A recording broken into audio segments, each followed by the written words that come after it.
We are back in Pittsburgh and ready to play ball as the Pirates welcome in the Cleveland Indians, the first of a three-game series, start of a six-game homestand for the Bucks on Roberto Clemente's birthday, the great one. Born on this very day, the Pirates and the Tribe have played 3 exhibition games before this season got underway. Greg Brown and Bob Walk with you, and we're going to talk about tonight's starting pitcher, J.T. Brubaker. It's been a while because some of those games against the Cardinals, last homestand postponed, last 2 games in Cincinnati postponed. So, Bob, for Brubaker, it's been about 12 days since he actually pitched his first big league start. Well, everybody is having to make some adjustments this year, and obviously the pitchers are having to go through this thing. Are they starting? Are they not? We've had the piggyback situation. How many days are you going to have to go before you get out there again? Everybody is just going to have to roll with it. And I think the young guys, they're more equipped, I think, to bounce back quicker or to, stay out for a while and come back. They have that excitement going. And Brubaker definitely is going to have a lot going for him out there as far as being excited. It's a major league game. There you can see what his pitch usage has been this season, brought to you by Sheely's.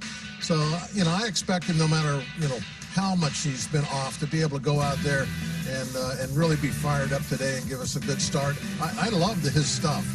I'm really anxious to see him pitch every time he goes out there. His first time out, just 3 innings, of course, limited to the fact that it was just his first start. We'll see what he can do tonight, and we'll see if that Pirate offense isn't ready to hit against the Tribe and Carlos Carrasco. The Bucks and the Indians are coming up next. All on AT&T Sportsnet is brought to you by First Energy. The future of energy is getting brighter. See how at firstenergycorp.com. And by the law firm of Bordas & Bordas. Bordas & Bordas, fighting for justice. Let's go Bucks! And it's a gorgeous night for baseball here in Pittsburgh. First of 6 straight here at PNC Park. And though J.T. Brubaker is scheduled to start, looks like all hands on deck perhaps, because there is Derek Holland. He has not pitched in quite some time, the veteran left-hander, so he'll be out there, apparently available. Acting manager is Sandy Alomar Jr. for Cleveland, as Terry Francona is back in Cleveland undergoing this week a medical procedure that had been scheduled. So Sandy Alomar will take his place, and Joey Cora, Pirates third base coach. Both were teammates years ago with Cleveland, and both are Puerto Rican natives, and no doubt talking about their hero, born on this day in 1934, Roberto Clemente, as J.T. Brubaker takes the hill, making his second big league start. And as you heard Bob say in our open and talking to Stan and the Fort Michael McHenry, he and many of us are excited to watch J.T. Brubaker, a healthy former minor league pitcher of the year in the Pirates organization. Yeah, he really gets me, excited when I see his name and, the next day's starter. I'm like, wow, okay, let's see what this guy has got, because, you're looking toward next year, who's going to be part of that rotation, and I think Brubaker's got a great chance at that. He's got an opportunity, I think, here in the last, we've got about 6 weeks left to, show what he can do, and maybe not win a outright job for next season, but at least be penciled in when spring training starts. Here's the lineup he will face. Cleveland's offense has struggled much of this season, but they are 13-9 on the year. And it is Cesar Hernandez leading things off, with Jose Ramirez playing third base and batting second. Francisco Lindor, the shortstop. Carlos Santana, the cleanup hitter. Big Franmil Reyes, last 9 games, hitting at a .515 clip. He is the designated hitter. Tyler Naquin is in right, with Domingo Santana in left. Roberto Perez returns to the lineup tonight. He's been out since the second game of the season. And Delino DeShields in center field for the Tribe.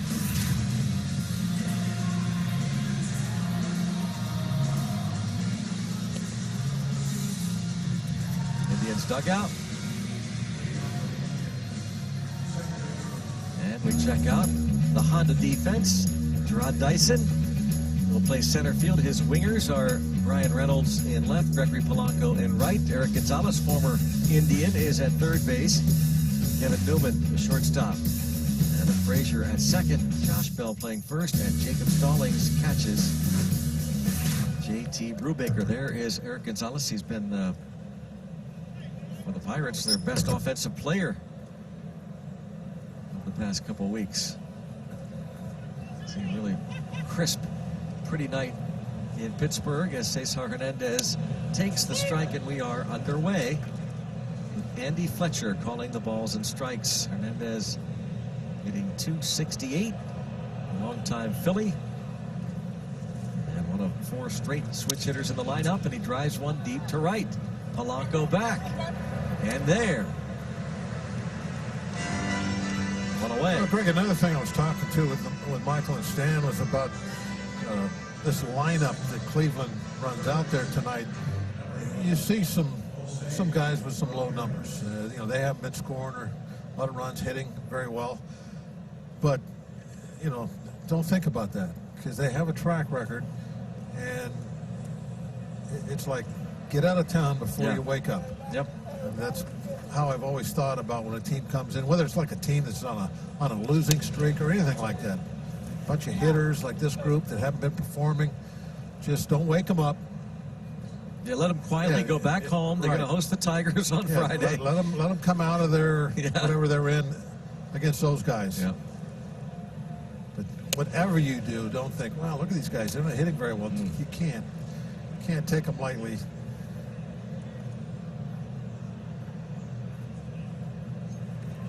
Jose Ramirez.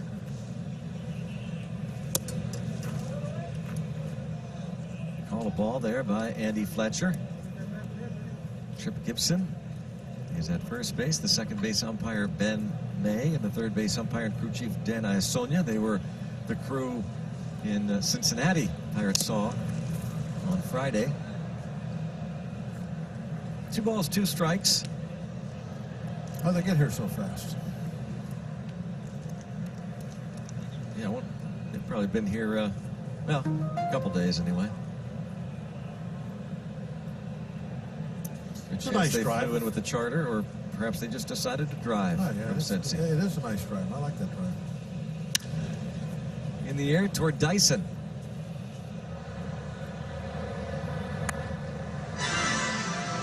Two outs. Ramirez flies to center after Hernandez flied out to right. JT Brubaker is 26 years old. He's from Springfield, Ohio. He attended the University of Akron and was drafted in the 6th round by the Pirates 5 years ago. Mentioned he was the minor league pitcher of the year 2 years ago.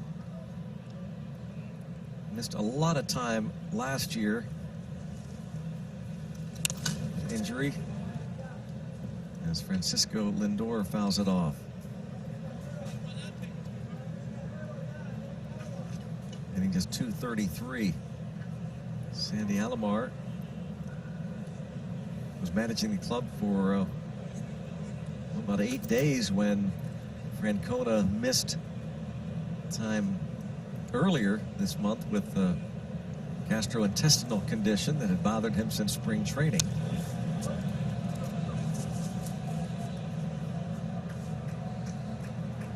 Oh, 2 on Lindor. The Indians and Carlos Carrasco were just in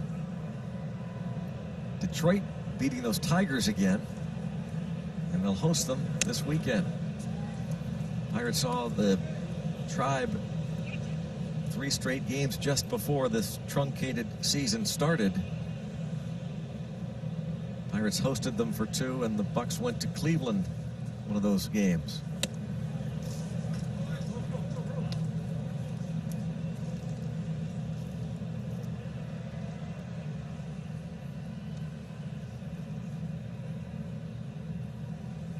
Two and two.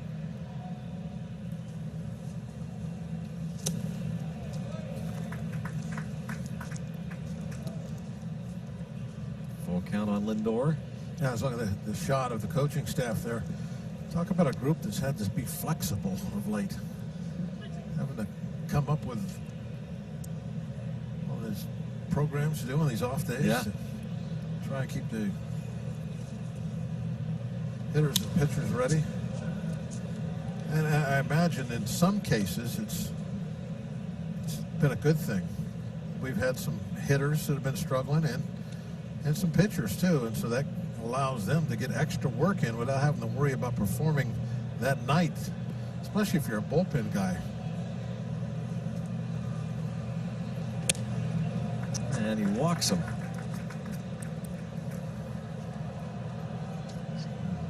Lindor aboard.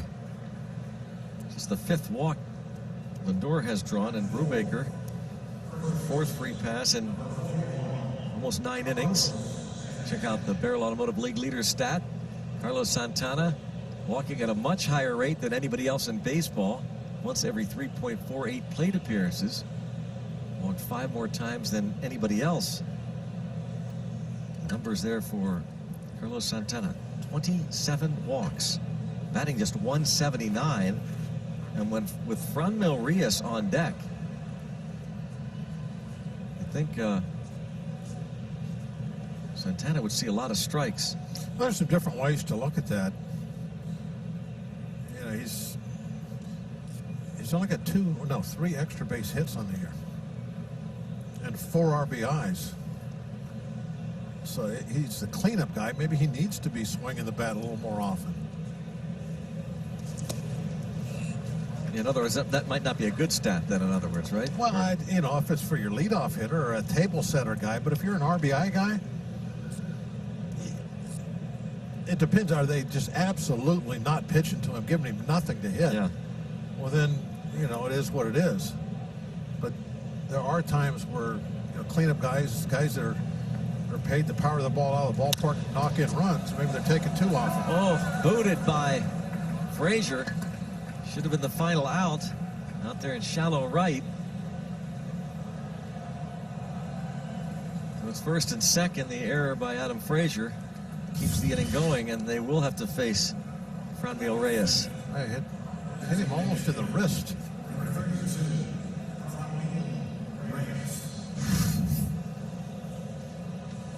We'll see if Brubaker can pick up his teammate, and Franmil Reyes has hit safely in 8 of his last 9 games. He's hit 4 homers during this stretch.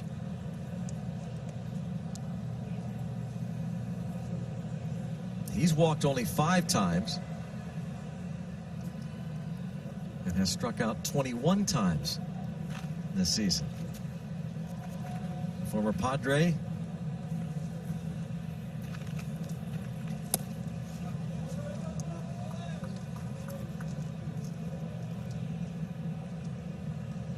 Would you say most runs are scored now via the home run than any other way? Good chance, Yeah. good chance. Yeah. Well, I was thinking about when Lindor tried to bunt with 2 outs. Maybe I'm getting a story started or a thought too late here. Well, that's good. I'm glad. Yeah, because that's the talk final about it out. later. Yeah, Talk that's about it just later. fine. We got plenty of time. 2 men left on. Error doesn't hurt Brubaker. And Carlos Carrasco will take the hill.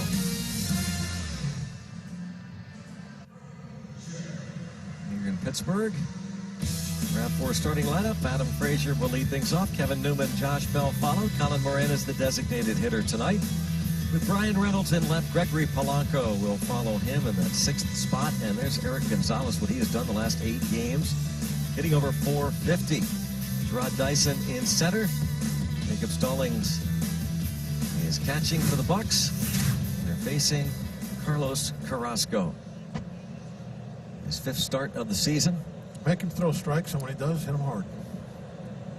That's the Bob Walk Scouting Report. They walked 5 in 4 innings last time out. Be a little patient. See, it's going to be wild again. No, Adam not listening to Bob. No. Adam's not in the minority. Numbers for Carrasco. The recipient of the Roberto Clemente Award last year has come back from being diagnosed with leukemia. Came back toward the end of last season.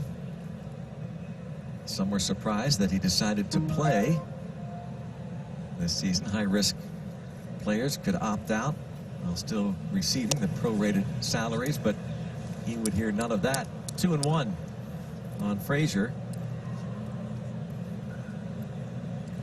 Patience, patience.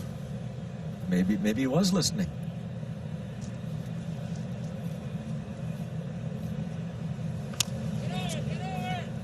Two and two.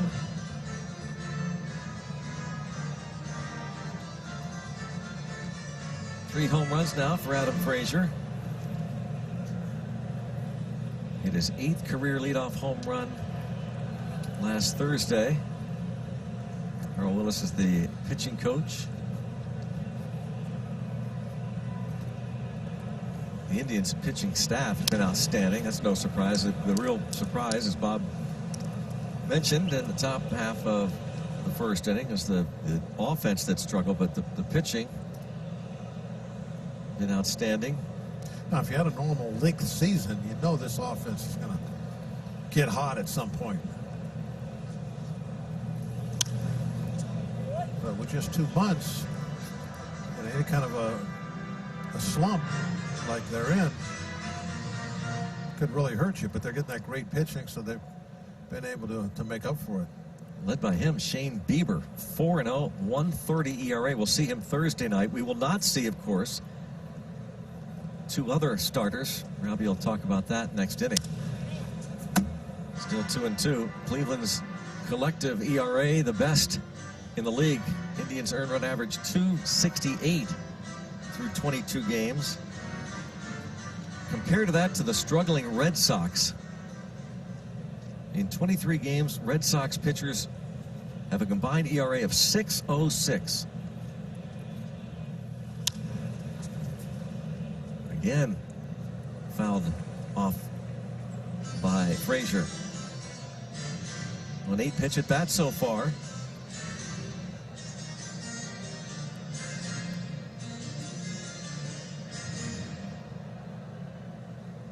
Carrasco's given up 4 homers in 22 innings. Kevin Newman, 6-game hitting streak on deck.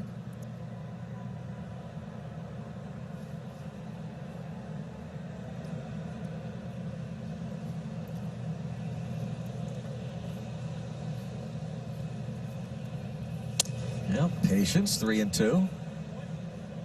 9 pitches. Carrasco, 33 years old now. Venezuelan native.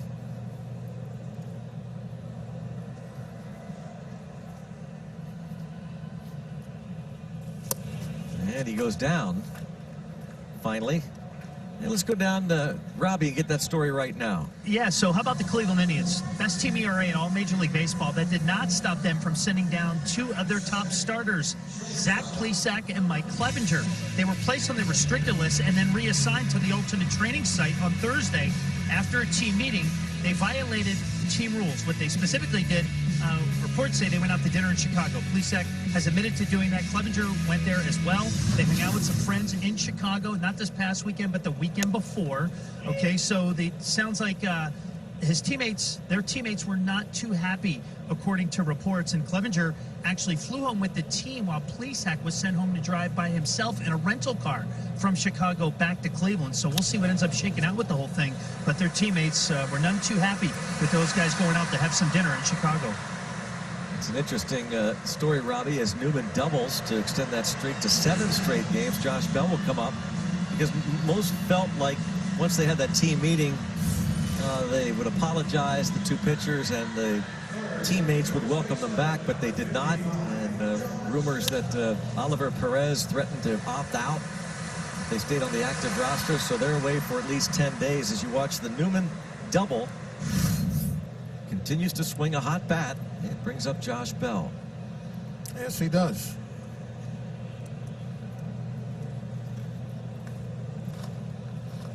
Now, Josh Bell.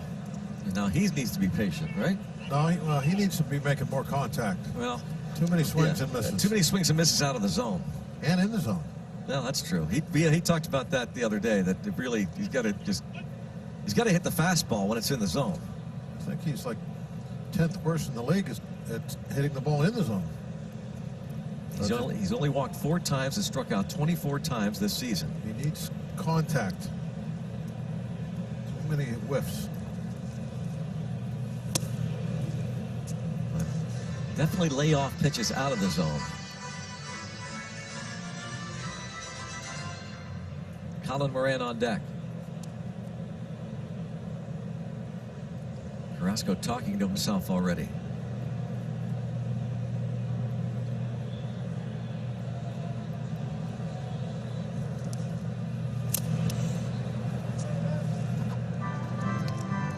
Ball a strike.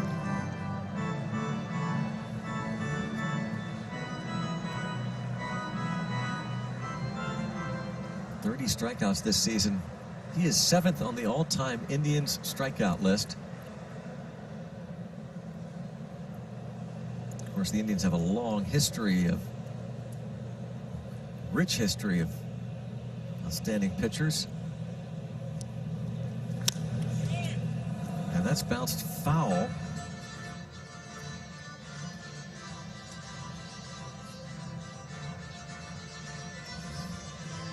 Ball, 2 strikes. So fouls that one off, and now Carrasco ahead of the count, 1 ball and 2 strikes. By the way, Bob, I was wrong. The majority of runs are not scored via the home run, only 45%. Well, that's still quite a bit. I know, but I literally, it's not the majority, but well, I'm going to wait till they're hitting again before I get back into my. It's about. You know how I've always not been a fan of guys trying to bunt for a base hit. Right. Try to hit a double, try to get yourself in scoring position.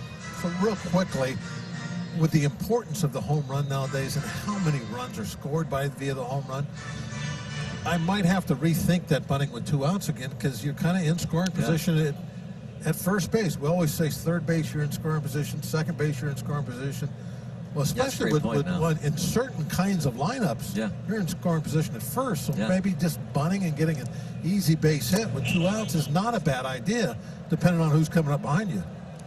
I got to recalibrate my thinking. Do that, will you? Do some recalibrating.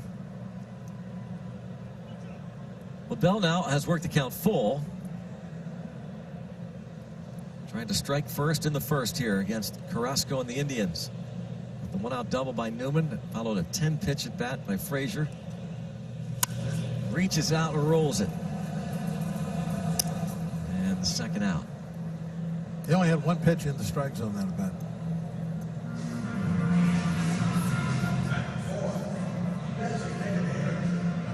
Guys just get in these slumps, and everybody has their own theories, sayings about it.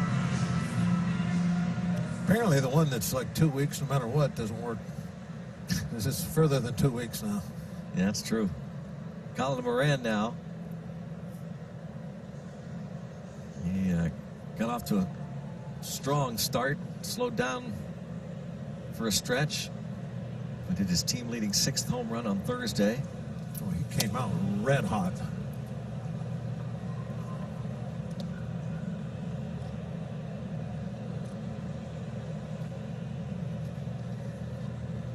Red beard, red hot start, and that reflection changes throughout the summer. It's like Stonehenge over there. That's right. You can tell what day it is by where the sun's reflecting off what building.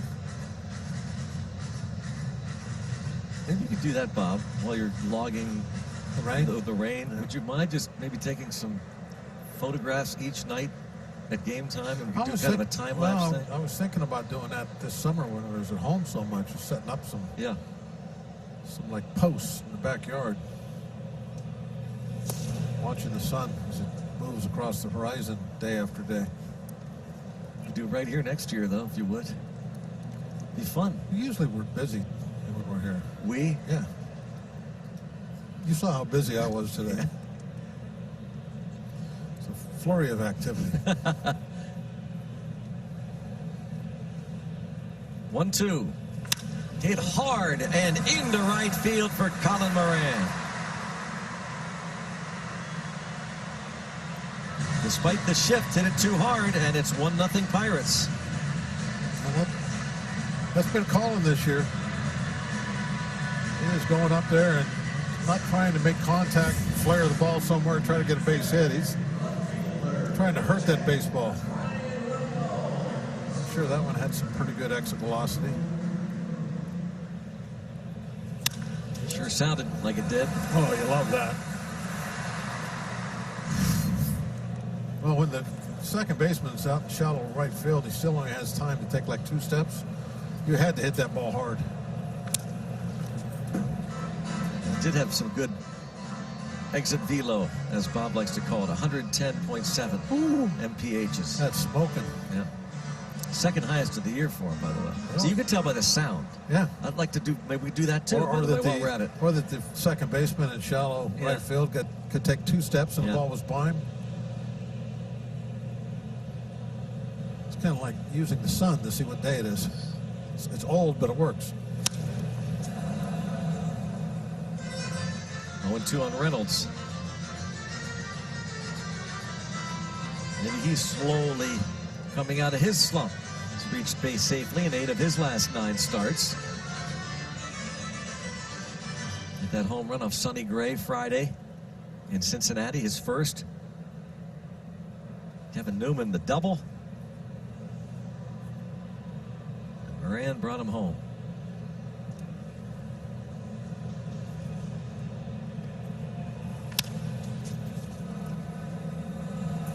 Lindor will throw out Reynolds by half a step. Pirates strike first.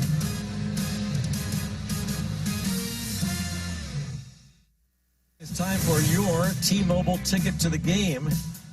And some news and notes. Fernando Tatis, you probably know by now, hit 2 home runs last night. Leads the majors with 11. 7 RBIs last night. 1 on a grand slam on a 3-0 pitch late in the game. Cincinnati Reds game tonight postponed out of really extra cautious. The COVID concerns. Doubleheader tomorrow. White Sox 6 homers last night against the Tigers. 10 home runs in their last 2 games. Double by Newman. He scores on the hit by Moran. And JT Brubaker back out there for the second. Carlos Carrasco back in the Indians dugout. Tyler Naquin now.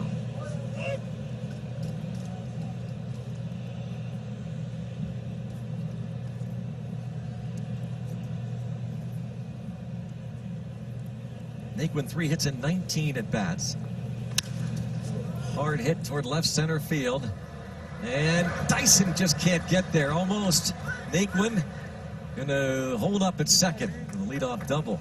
Nice strong throw there from Brian Reynolds. Wow. On the warning track, one hopped. Dyson so close. And a couple of deep fly balls now. Hit. Getting a little nervous on these balls hit hard in the air so far.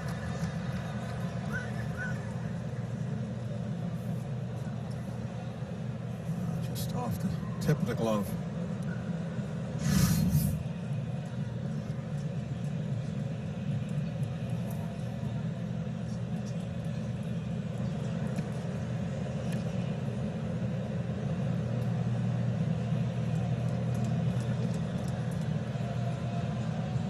Domingo Santana.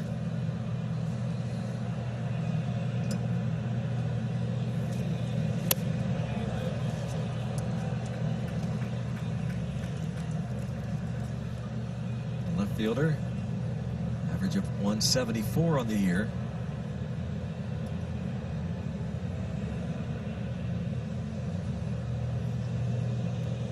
Moran, the DH, so he sits and watches the action. Another one of those, you know, maybe you got to rethink the strategy moments with the, you know, along with the, you know, not bunting with 2 outs because you want to try and hit a double. Well, in this scenario here, historically, you would be trying to get the runner to third. You'd be trying to hit the ball the other way, and hopefully get a base hit that way. But still, if you make an out, well, then you move the runner. But you see that less and less. You know, guys going up there and pulling the ball in these scenarios.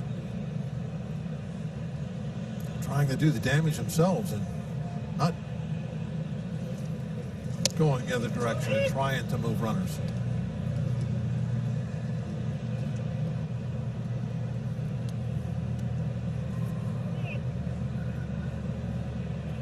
Looks like his helmet has his chin strap. Yeah, it does look like that.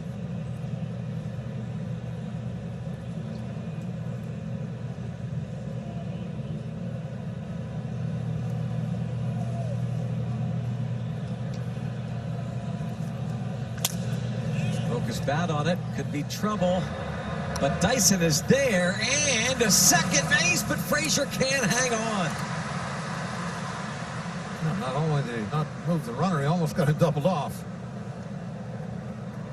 Frazier picks that ball out of the dirt. Got two. Nice play by Dyson. I'm sure his veteran ears heard that bat. He knew immediately you got to come in on that ball. It was a softly hit, broken bat. You could definitely tell that ball was not hit well at all by that sound. Frazier not happy with himself early in this ball game with the glove, but it's only the second.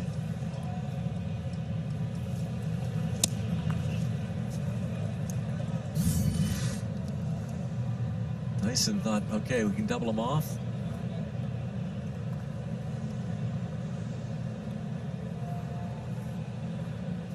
Need to get that ball there in the air or make it like a nice long hop, one of the two. Ended up getting a little bit of an in-between hop that was tough to handle.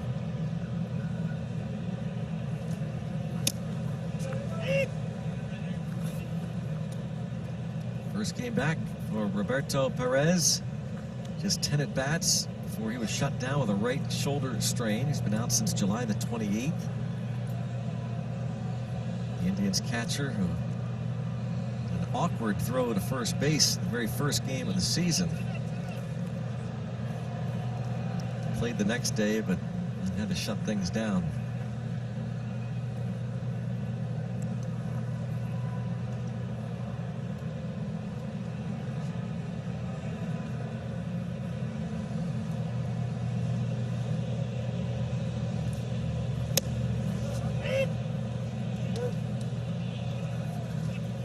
Injuries throughout baseball.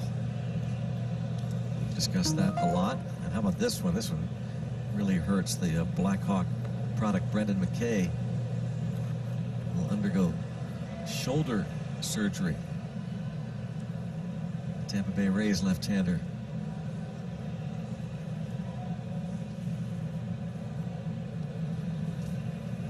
Yes, he did. Home plate umpire Andy Fletcher rings him up. First K for Brubaker.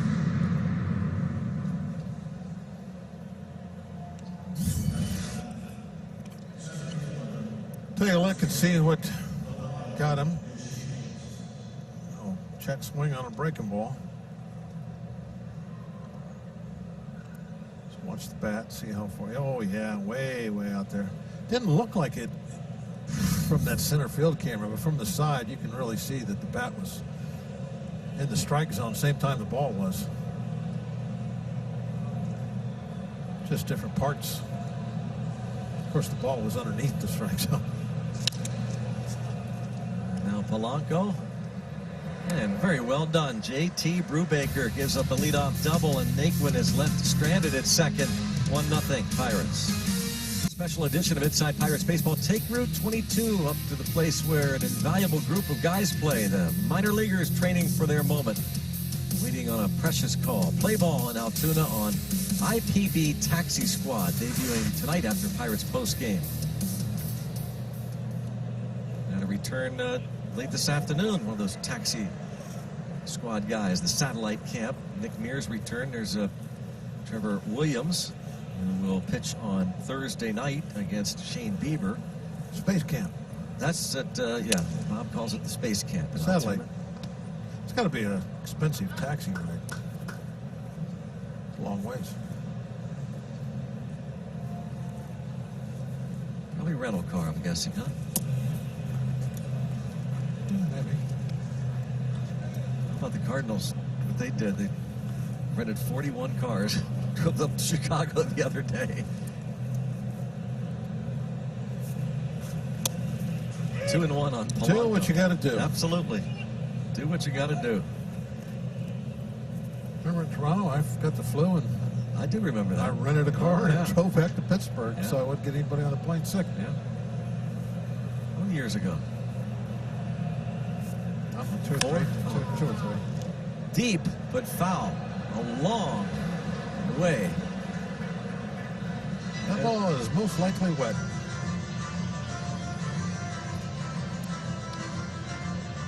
You were right, Bob. You just tell. Usual. Okay, who's going to get it? It's going to jump Jump close in there. enough. Do you have a? Jump in there. It's not all that You deep. got a net?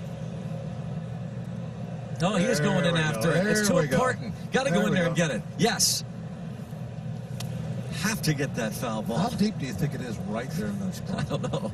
Can you stand up? I don't know. Somebody Somebody- yeah, somebody help him out. Yeah.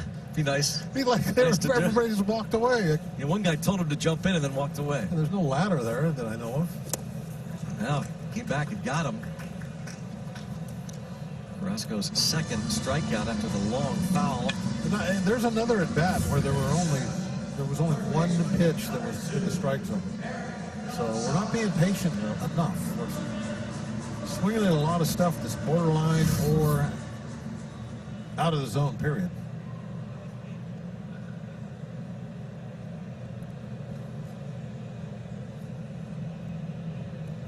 Now Eric Gonzalez, 349 batting average. Indians know their former teammate doesn't go up there looking for walks. Hitting over 450 his last 8 games with 9 ribbies.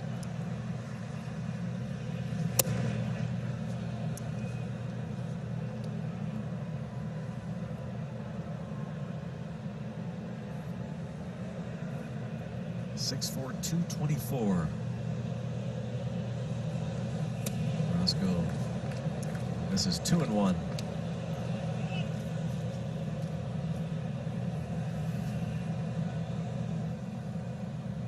Talking about being on the top 10 strikeout list all time, 7th to be exact in Indians history.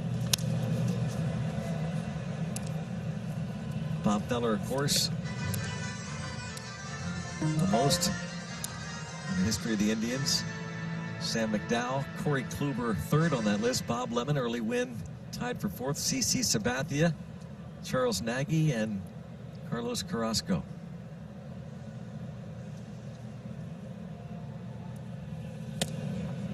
And he gets another punch out. Back-to-back, 3 so far. 5 pitches, only 2 up in the strike zone. The majority of the pitches are definitely out of the zone.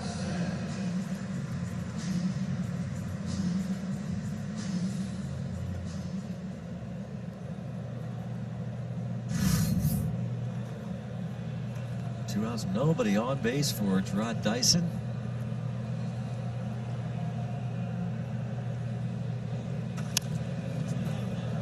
Right down the middle, but out of play. Dyson turned 36 years old on Saturday. 4 hits and 19 career at-bats against Carrasco. All those years in the American League. The Royals for Dyson.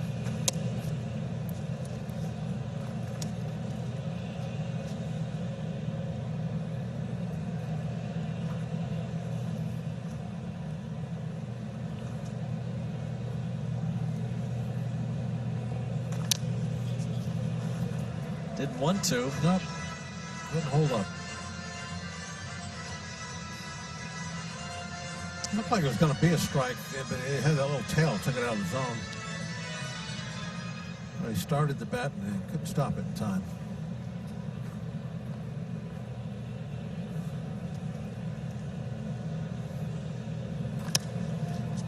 Well, that slider was up, letter high, and going out a long way. Cesar Hernandez gathers it in, and the Pirates go down in order. 1-0 Buccos.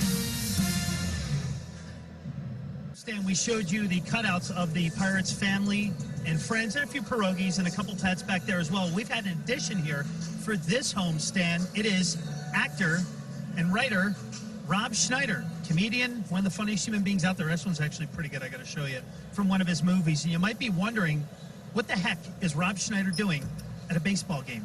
He's actually friends with Derek Holland, the Pirates pitcher, and the two have struck up a friendship over the years. And Rob had said that he wanted to be at a ball game this season, so he had a cutout sent to Holland, and Holland decided that he was going to duplicate those cutouts. So there are 4 sitting around PNC Park right now. There's one from Deuce Bigelow, Male Gigolo, one from 51st Dates, a couple others. So if we get a chance, we're going to show you some random cutouts of Rob Schneider. Great, Bob. How about that? 2 of the funnier human beings, definitely Schneider. Derek Holland, once you get to know him, super funny guy, and pretty good thing that he did, right? I think that's hilarious, actually, that Schneider would do that. In fact, we watched Derek Holland coming in from right field today, carrying, it's like a huge, I guess, artists would carry their drawings in this big case. This ball hit deep to right center field and into second base with a double to start off this third inning is Cesar Hernandez. But Bob, you've got some one of your favorite cutouts, don't you? No, mine's right here in front of us. Yeah, that's definitely, though I've been trying to get it on for a while now. It's been over on the radio side every day. So I've had that cut off for a long time now. There you see now that is really what's kind of got me concerned. I mentioned it last inning. There's some hard contact in the air so far, and I would like to see Brubaker do something to prevent that. See him check his hat. He wants to know what kind of signs are going to be using now that this is the second time somebody's been out at second base.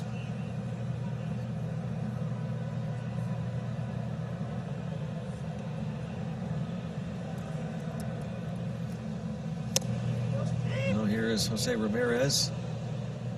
See if Brubaker can strand that runner at second again. There it is. That's your favorite cutout. There he right is. There. Yep. He's probably a close second to Rob Schneider, and well, I guess maybe third behind Schneider and Holland in terms of comedy style. Oh, I'd put him number 1. Probably. He's probably so. He's the best, especially if he's got a fresh audience. He will bring out all the good ones.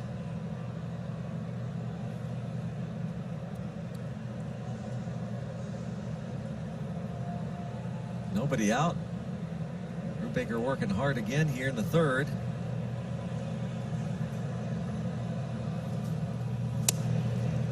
Wow.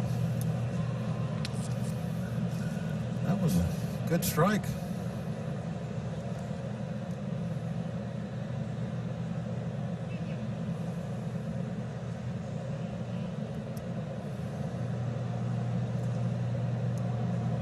You can see in the WB Mason strikes on that third pitch. Should have been called. It's always a kind of a pivotal type pitch. Instead of 1 and 2, you go to 2 and 1, but you can't dwell on it very long. See, now, if it's 1 and 2, you might get a chase on that one. That might be strike 3 if you throw that up there 1 and 2, or a pop-up, something like that. But because the count was a little different, he could be a little more selective, and now he's really in the driver's seat. 3 and 1. What a Nats out, huh?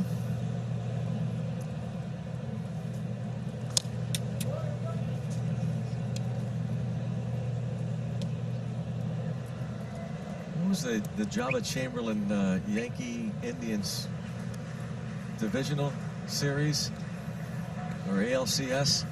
Yeah, midgets. I remember it was just an incredible sight. Yeah.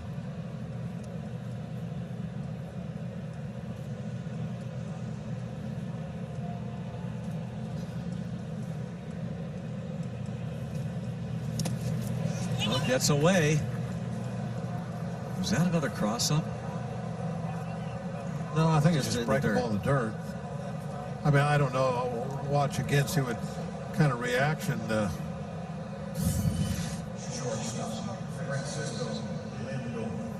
that was just breaking ball in the dirt. Sean's normally very good at slamming the door on those. That one escaped him.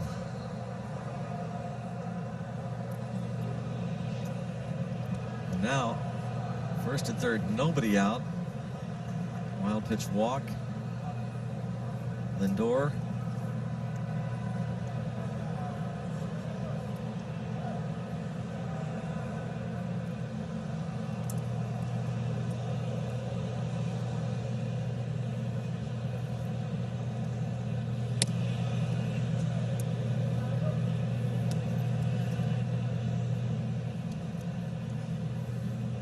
Ball one.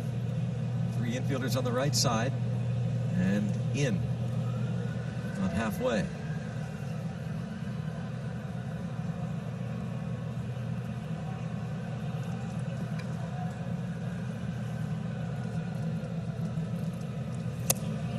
Checks. Did he go? No. And Sonia. It was the 2007 Game 2 of the American League Division Series, Yankees-Indians.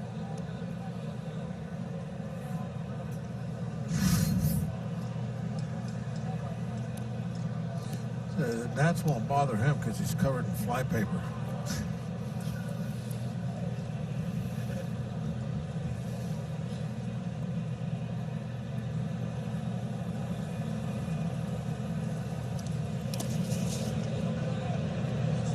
Now, 3-0 now. Good save by Stallings there. And not very good command with the last couple breaking balls. Or fastballs, for that matter.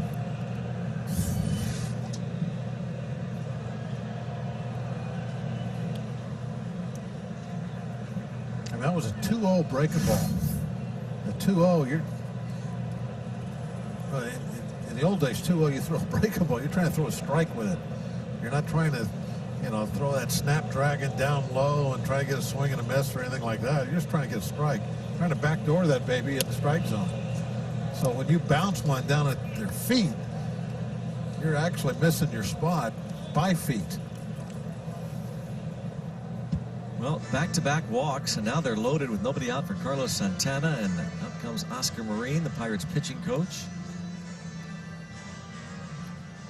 Yeah, remember this crazy night Is this what they were? They were midges? in Cleveland? Over mid Jamba Chamberlain. Bothered the heck out of him. Wouldn't they bother you? No.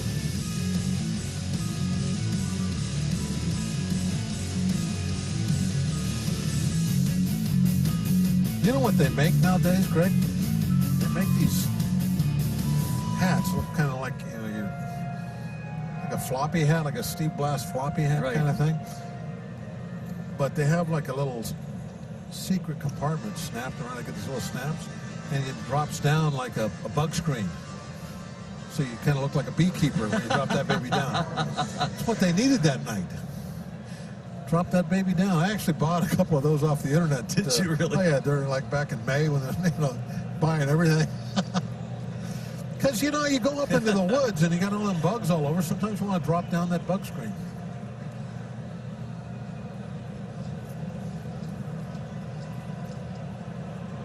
Without Carlos Santana.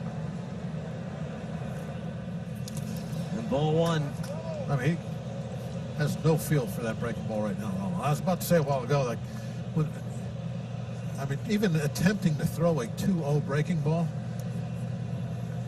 I mean, that's with somebody that's got good command of the breaking ball. His is all over the place. I mean, you had to almost like think, well, this is definitely going to go to 3 balls if I throw a 2-0 breaking ball, because I can't get it there.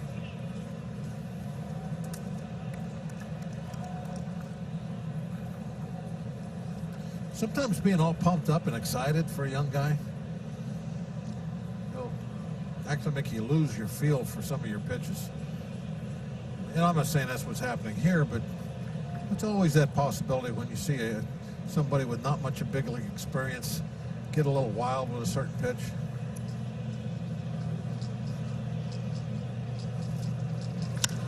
hit hard, and this will give the Indians the lead. A 2-run single for Santana brings home Hernandez and Ramirez. Lindor to third.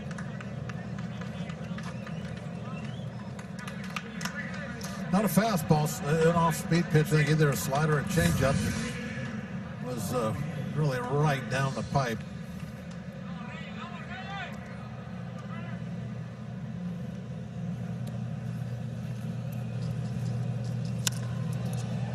Santana wasn't looking for a walk that time. No. First pitch he's thrown on the strike zone. He took a run at it, even though it wasn't a fastball.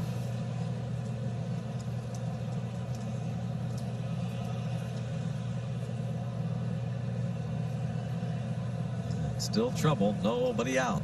First and third.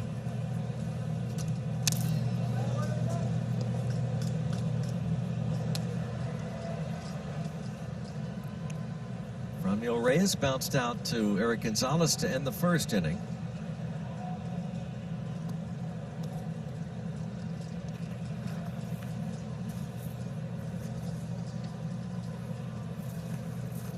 Tony Mansolino's now coaching third. Kyle Hudson at first.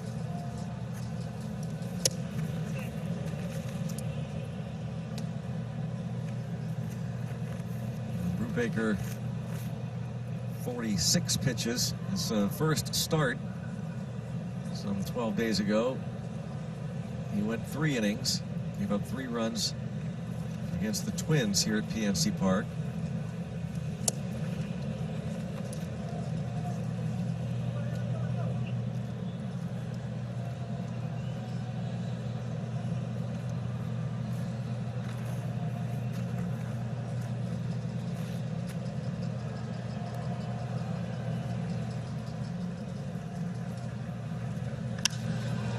That's driven deep to the wall, and a nice grab by Dyson. Sacrifice fly makes it 3-1. That was a heck of a play.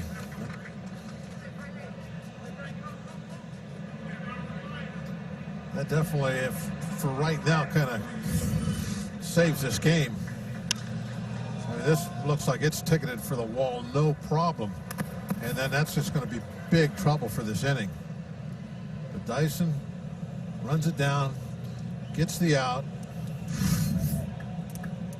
and Santana has to go all the way back to first. I mean, that ball hits the wall. He's easily at third.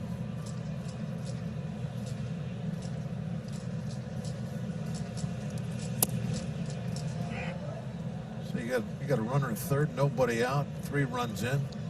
Game's about to get away from you. That is a big catch.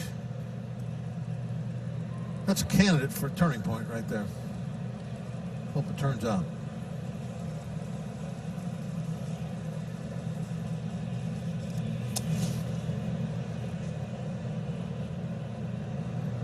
Picked by Stallings. Talked today about those cross-ups. Said they have gotten more complex, the signs, different pitchers that have come in, new for everyone, but they had a meeting, and they're going to make it more simple. And a nice play by Gonzalez. A lot of English on that ball. No, nothing Santana could do. I mean, obviously could have took off running, but if the ball's caught, he's doubled off. And usually a pop-up in the infield like that, you think, well, somebody's going to catch that, so he's going to hold up. Gonzalez doesn't dive for it or anything, just lets it bounce right there in front of him. He knows he's got the easy force out over at second base. He has some soft hands, quick release. Yeah, it took a funny bounce on him, too. Yeah. Like all that spin that was on the ball. Santana. 2 outs.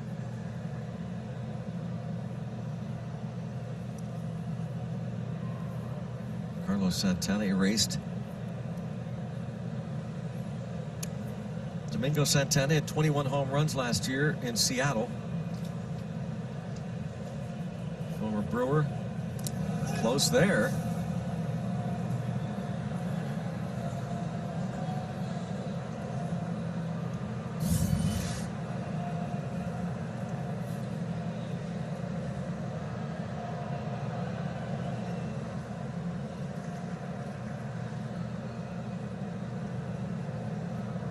Does get back. Nice throw by Brubaker. Got that ball in a perfect position. Bell could apply a quick tag. That's very important for the right-hand pitcher. The location of the pickoff throws.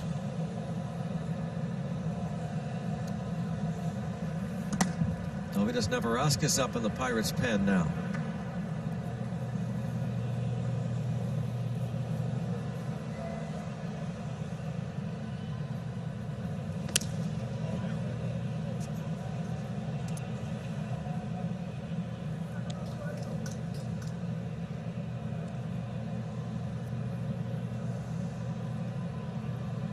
Three runs in off Brubaker, a leadoff double by Hernandez during a walk to Ramirez, a wild pitch uncorked, another walk to Lindor, two-run single by Santana. The Reyes sacrifice fly. It looked like from up here he might have swung, but check swing. I'd have rung him up. Yeah, I know. I saw your signal. Yeah. Look at that. I mean, you saw the bat clearly go behind the hat. Clearly.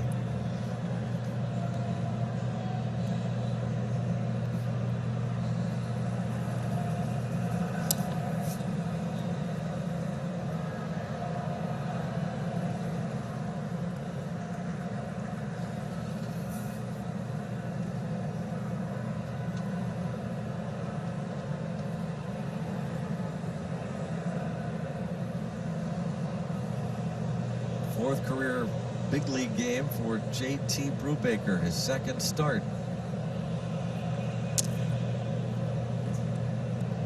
Bit of a break there. In off the plate.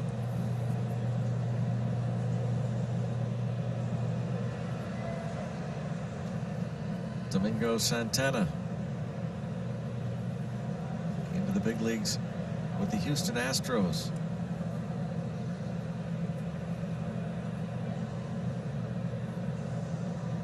Traded by the Astros to the Brewers, along with Josh Hader. And the Carlos Gomez deal. Now it's 3-2.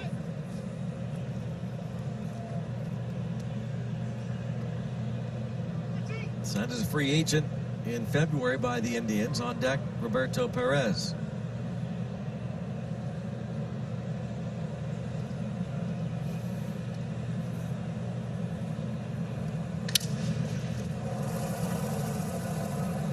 Newman to Bell. 3 in. And the Indians now lead 3-1. Talking there with JT Brubaker.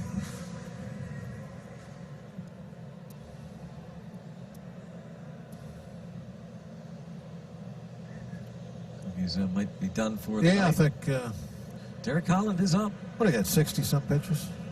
Or pretty close Somewhere to close 60, to that, yeah.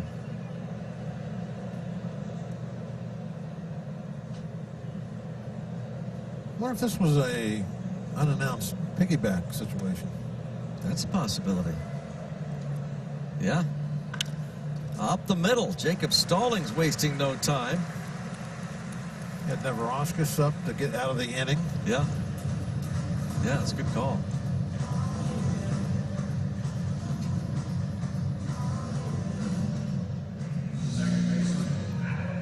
Jacob Stallings leads off with a base hit.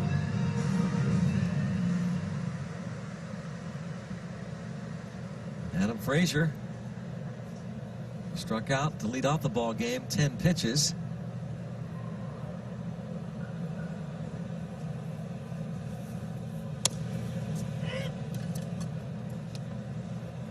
Oscar Marine, the Pirates pitching coach, talking to Brubaker.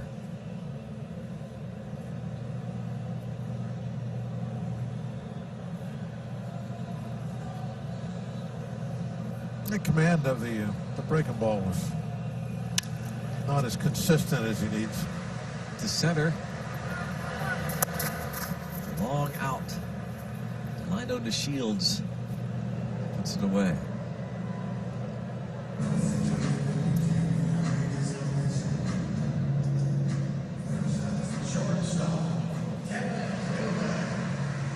Pirates, in partnership with PNC, committed to supporting local nonprofit organizations by using their platforms to create awareness.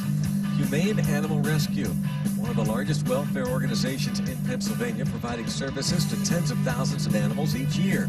They offer pet adoption, wildlife rehabilitation, and low-cost veterinary center. Go to pirates.com/familyforever to learn how you can support their efforts.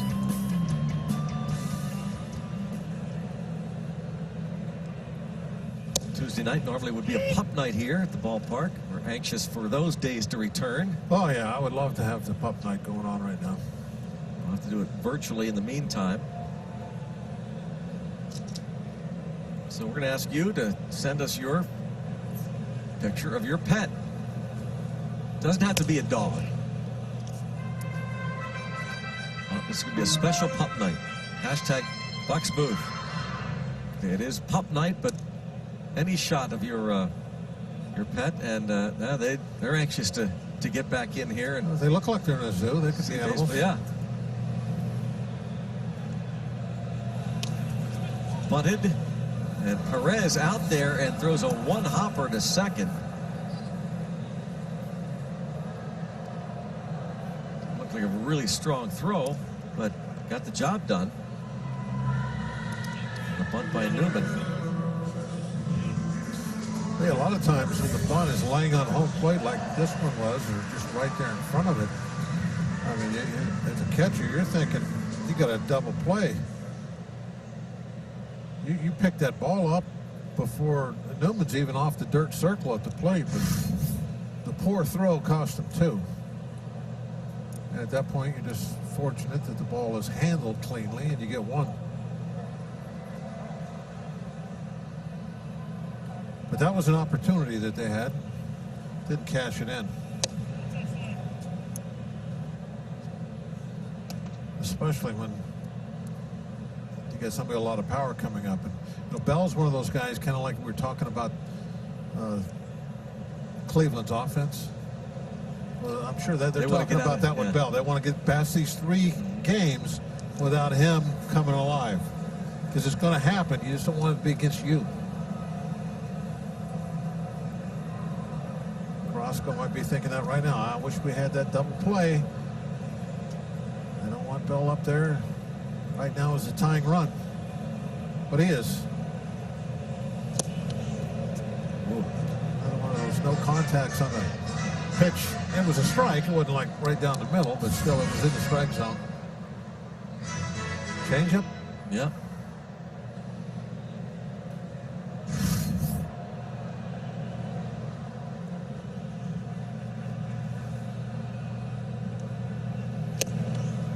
Right down the middle.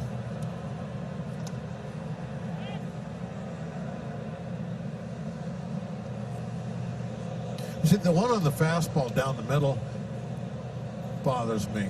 Swing and miss at a changeup now. I mean, that's going to happen. That doesn't matter. Big guys trying to hit home runs are going to do that. That's the one that bothers But I've seen him miss fastballs that are in the heart of the strike zone.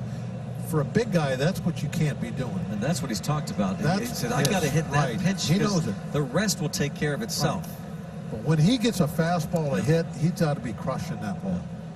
Put some fear in the pitcher's mind every time they throw a fastball. Oh, I can't leave this in the middle. I got to hit an edge with it if I throw it for a strike at all.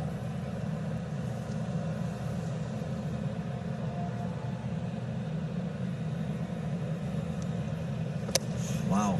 And there's your chase. Yep. 4 Ks for Carrasco, 3-1 Indians. This Pirates pitching change is brought to you by Sheely's.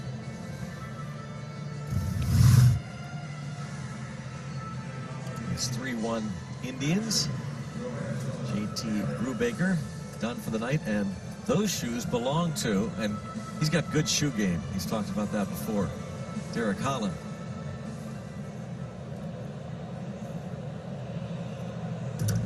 Rob Schneider. Good sock game, too. Is loving it. Yeah, good sock game.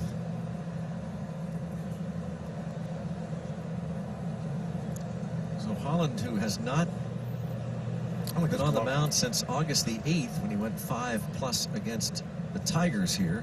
I like his glove also. Good glove The game. black with the yellow strings. Good flow.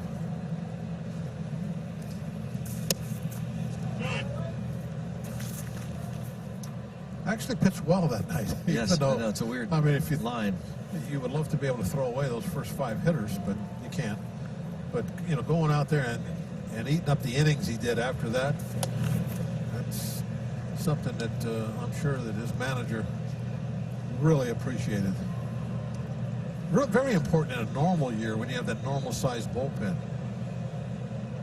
But even with the big bullpens, it was still a heck of a job. Comes Gonzalez, the scoop. Look at those soft hands. The high throw. Did Bell get him? No, as the ball trickles out of the glove. Don't know if he'd have been out anyway. I'm not sure he tagged him on the way down. Might be an error, huh? I mean, even though it was a swinging, soft chopper. Yeah, really a good throw. He's out. In fact, he had plenty of time once he made the pick. Yeah, you got a slow runner.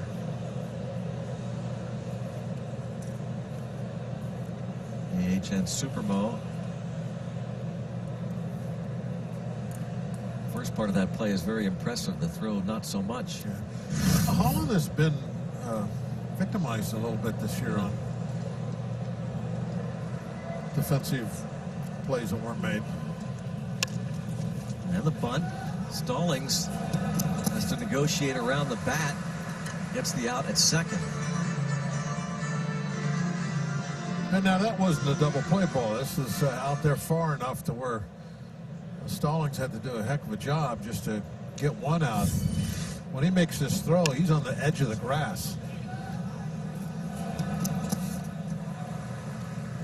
We're going to just discuss this. Did the bat hit the ball after he bunted it?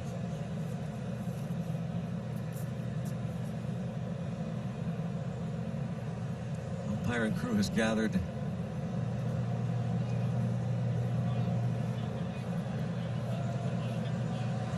He said the ball hit the bat, so I think that just means dead ball, right?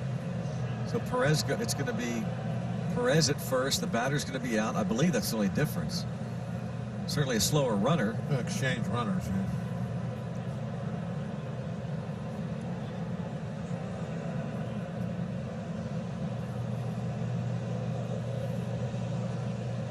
So DeShields is out. Ball hit the bat after, right there. Did you see Holland? No, I didn't see. Oh, just Holland right immediately started pointing it out. That it hit the bat. he saw it. Yeah, right there. Oh yeah, you're right. He's the one that pointed it out to him. Yeah, ball hit the bat. Yeah. Greg, I thought it had to be thought of as being intentional for that to happen. Now, I'm probably wrong. Well, I think if it's intentional, I shouldn't say, but There's something in that rule about intent. Would that be a double play then? Probably. If they just button 2 guys over, it might be a triple play. Or there might be an out even next inning. But I always thought there was something to do with intent when a ball hits a bat like that.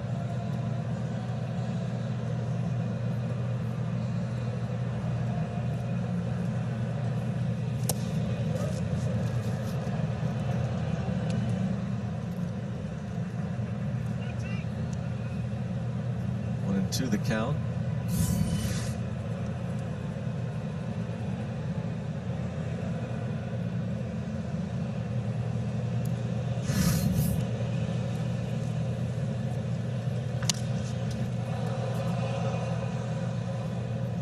Well, when the ball's the bat hits the ball a second time, fair territory, the batter is out, ball is dead, no runners can advance.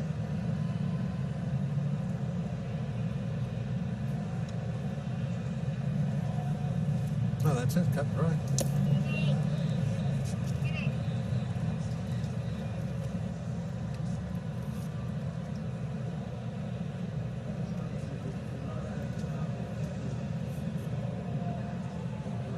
If the batter is in a legal position, batter's box, no intention.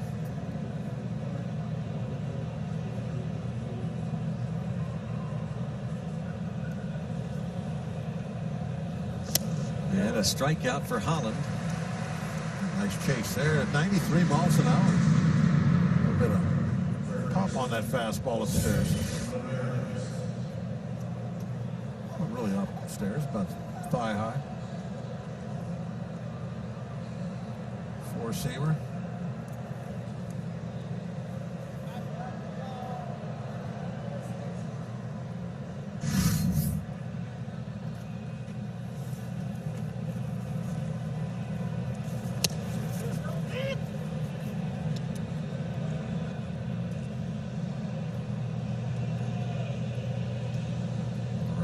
Ramirez has flied out and walked.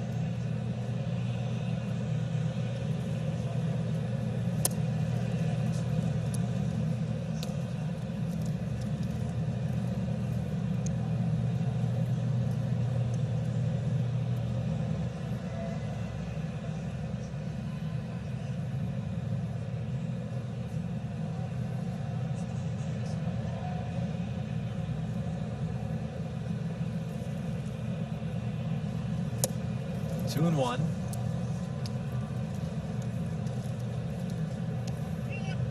Jose Ramirez, one of the four switch hitters, top of the order, facing the lefty Derek Holland, his first relief outing, though he's done this in the past.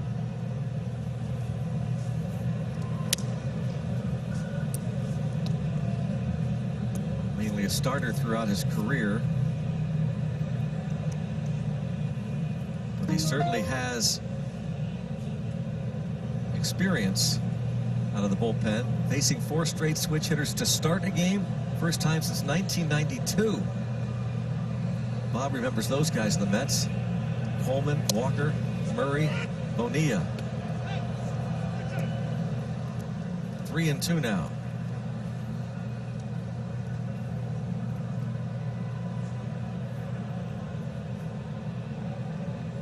Last year, Holland spent most of the season pitching in relief for the Giants and Cubs. And he got him looking. Well done. Derek Holland, those slick shoes.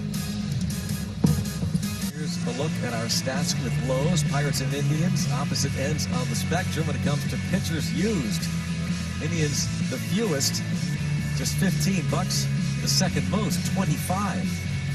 Marlins with 29 pitchers used.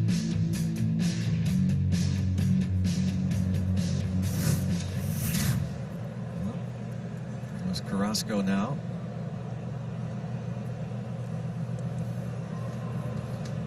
Faces Colin Moran, who had the hard hit ball, drove in the first run of the game, and Moran running that hand up the barrel of the bat with just one man on the left side of the infield. Jose Ramirez. If he bunts it firm right at the traditional third base position, we'll have him a single.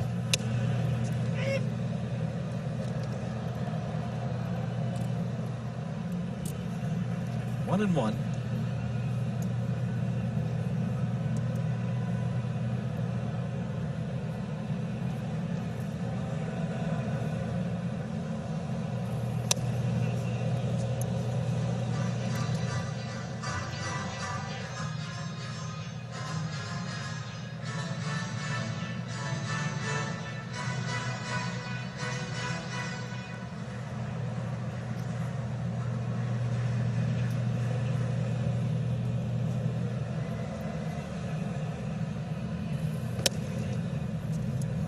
Haitian Moran now.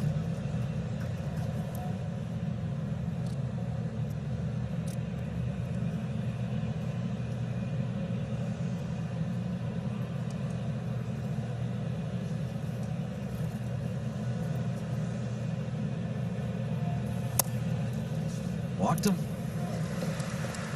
Lead off, free pass.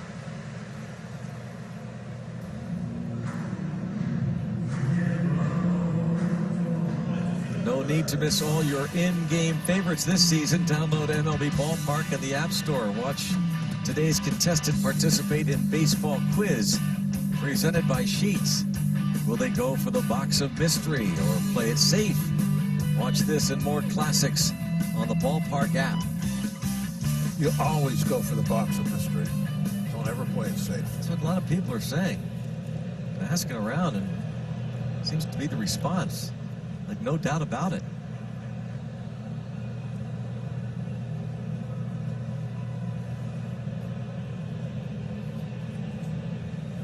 What's the name of that book? Profiles in Courage? Yeah. Yeah. Have some courage. Go for the box. Mm-hmm.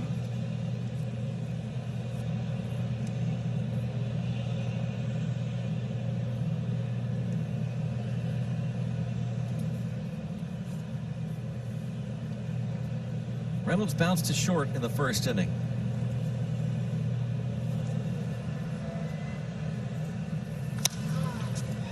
And gets under this one and pops it up. And look out there, the ball drops. And look at this, Moran doesn't realize it, and it's going to be an out at second base. If he had kept going, the Pirates have runners at first and second. They messed that up. Moran didn't realize it. The umpire was put up the safe sign. Moran was headed back to first. So he's going to be out. If Santana knows what's going on, they got a double play.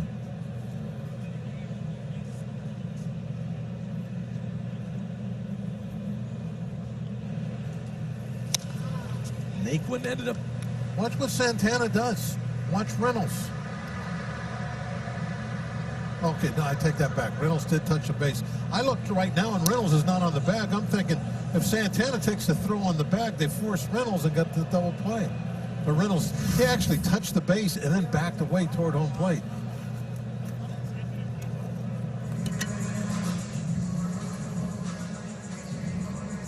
Naquin not real happy with well, now he's straightening it out here with the Shields in terms of the communication. Miscommunication in this case. Well, normally that would be the Shields' ball, but he broke back on it and put himself in a bad position to then have to come in and try and make a play.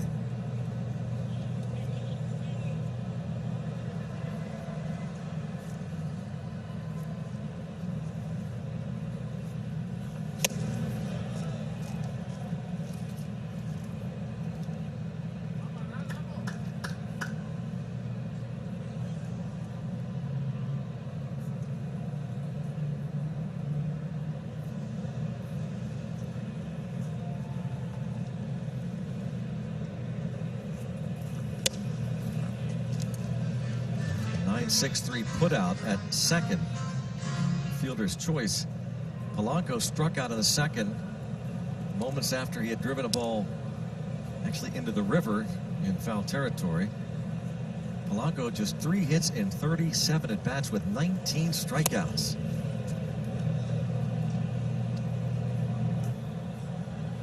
Another guy that Changeup's been pretty good tonight. Swings and misses from the power hitting lefties.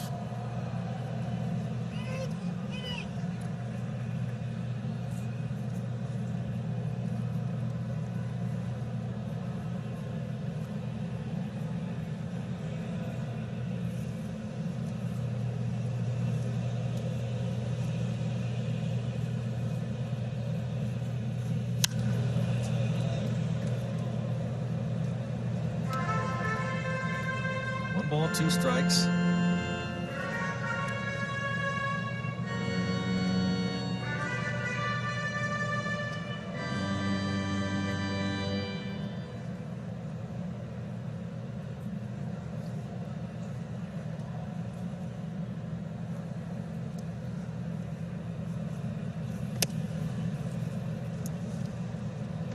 even on Polanco. Eric Gonzalez on deck. Pirates scored in the first inning a one-out double by Kevin Newman, a two-out single by Colin Moran. Indians score 3 in the third off JT Brubaker.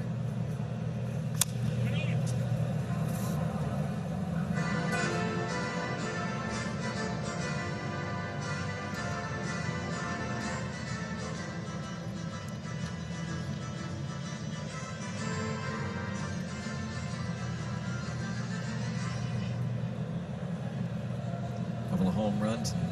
Polanco's last 5 games, his first 2 home runs of the season. Hitless in his last 7 at-bats, however, and 1 for his last 13.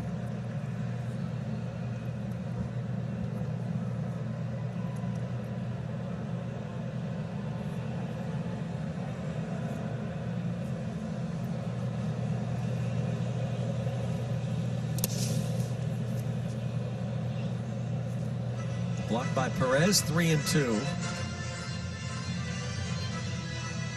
Remember, Moran walked to begin this inning. First walk of the night for Carrasco, who has struck out 4.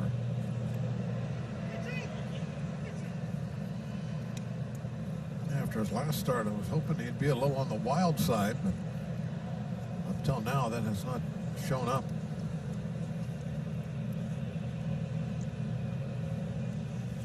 Well, not so fast, Mr. Walk. I said up till now, There's that a has walk. not shown up.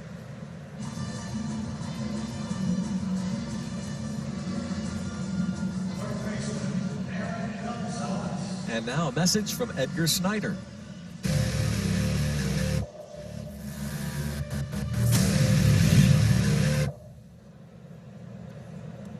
Message from Edgar Snyder and Associates. Here is Eric Gonzalez with 2 on and 1 out.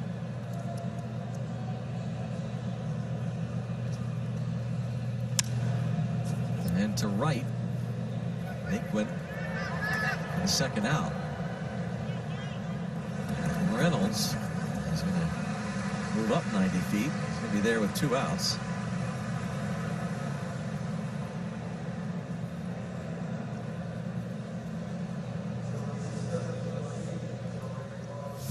Here's Gerard Dyson, StatCast powered by Google Cloud. This outstanding play he made, covering 75 feet, a 5% catch probability. Well, that's what he brings to the table. Well, you talked about how important that play. I mean, it's a 2-run game now because he made that catch. Who knows where that inning goes if he doesn't. The age now of 36.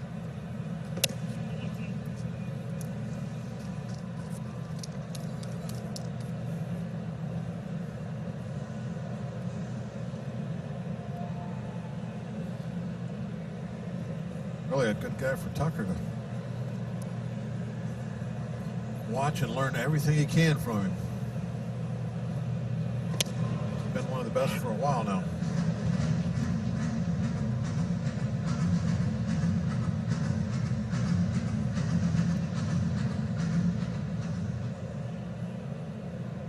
I mean, a lot of the stuff he does is just natural ability too. I mean, he's obviously great at reading the ball off the bat.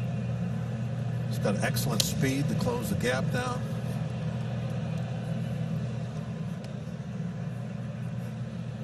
But certainly willing to teach Cole Tucker the nuances of the position in center field. Tucker's pointed that out. Tucker actually was taking ground balls at the second base today and throws from shortstop. See the runners, Reynolds and Polanco.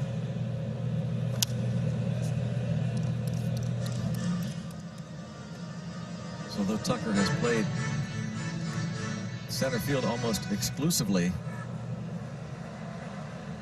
this truncated season, he's not done playing short, according to Derek Shelton, and getting work at second base early this afternoon. 1 ball, 2 strikes. bouncer. That will do it. A couple of walks don't hurt Carrasco. The Pirates still trail by a couple through 4. TNT Sportsnet is brought to you by Barrel Acura. Buy your next vehicle from the convenience of your own home. Barrel Acura delivers, literally. And by AHN, official medical provider of the Pittsburgh Pirates and fans like you. Let's go Bucks! It is a virtual pop night. Of course, we are here. Usually on Tuesday nights, it's pub night in the ballpark. Now, those are bridge people. That is definitely bridge people there. That looks like fun. It's getting there. It's picking up some steam. Slowly, but getting there. This ball into center field, a base hit to start things off. First pitch and swinging. Francisco Lindor on base for a third time. He walked his first 2 times to the plate against JT Brubaker. Now the base hit off Derek Holland. Green Park University tweets, Marco, the Katanning Wisla, says let's go Bucks. Charlie loves the Pirates. Lexi and Cooper. Hashtag Bucks Booth. If you want your pup or pet to be a star on TV tonight. Sam and Peaches are sitting in the living room watching right now. They don't miss a game. They don't miss it, huh? No, they're right there every night. Not on the floor either. They're up on the furniture.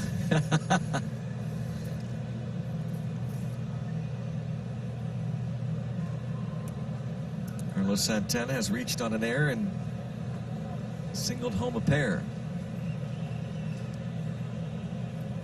Another switch hitter.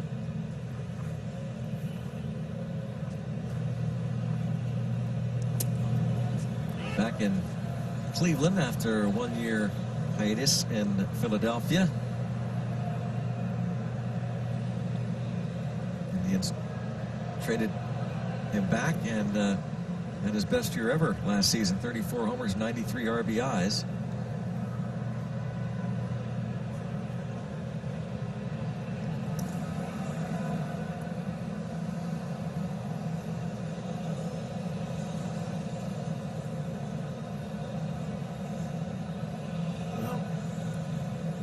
Keep an eye on Lindor. It looks like he's about to steal something.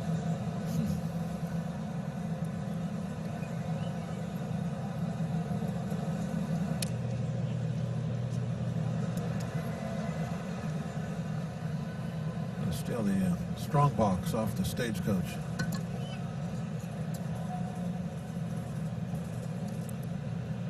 Definitely my favorite mask, the ones that Oh, yeah.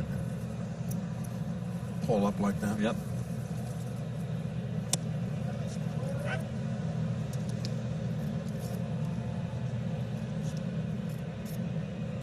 Two and two. Santana driving in 2 runs in the third. That solid single to center, giving him 6 RBIs on the season.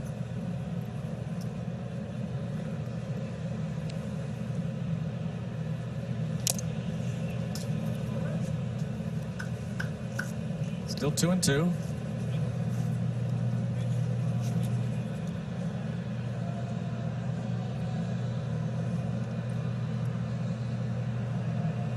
Holland 7 and 2 in his career against the Indians.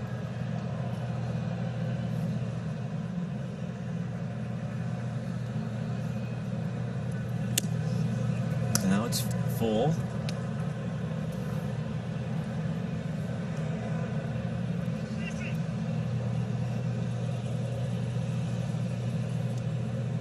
A long-time Texas Ranger, parts of 8 seasons in Texas. The year of the White Sox.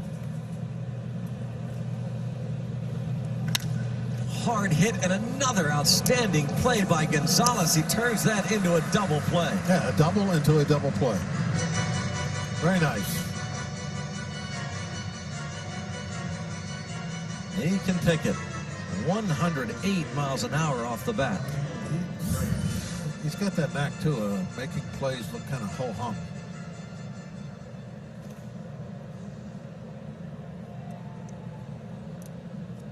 Got it off to the side, so he's got a little longer look at it into the glove. Yeah, once it's in his glove, Beautifully pretty done. much over. Beautifully done. 2 outs. Now Franmil Reyes. And here's Newman. Very nice. Well, Bob, it is a virtual pup night, and there's our favorite pup. That's the real Miss Higgins. There she is. Via Zoom, by the way. She's joined us. I don't know if this is live or not. Not only does she... Look at that. She got the bobblehead back there. Yeah, not only does she not ever miss a game, but she has all her stuff laid out all the time. That's very, very nice. It's our director Pete Toma's very own real Miss Higgins. You can follow her on Instagram. Oh, yeah.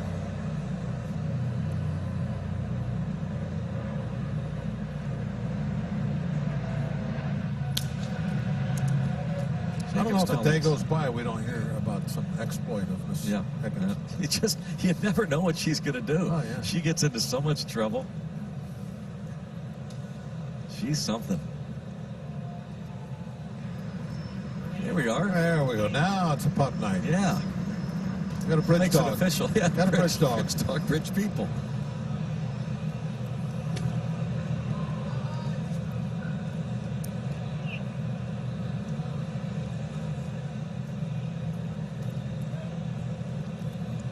Two and one on Stallings. First pitch swinging in the third and single to center.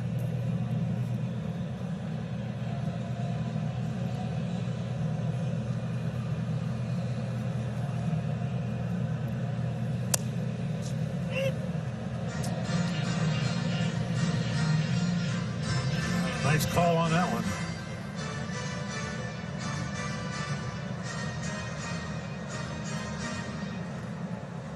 Stallings didn't complain. He said, well, I'm going to want that one too. So. Got a strike left.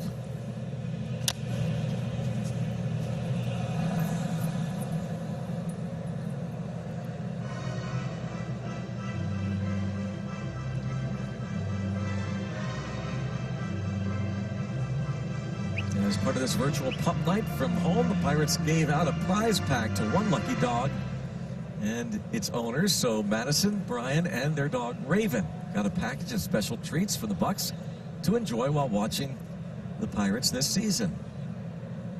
It's a happy pup.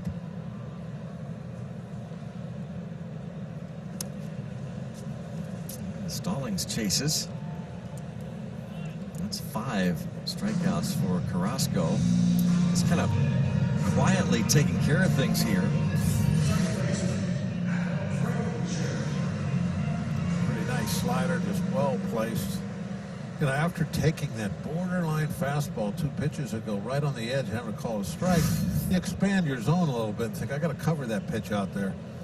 Except this time it wasn't a fastball. Slider moved a little further away from him as he was swinging. But that's what getting that pitch does to you.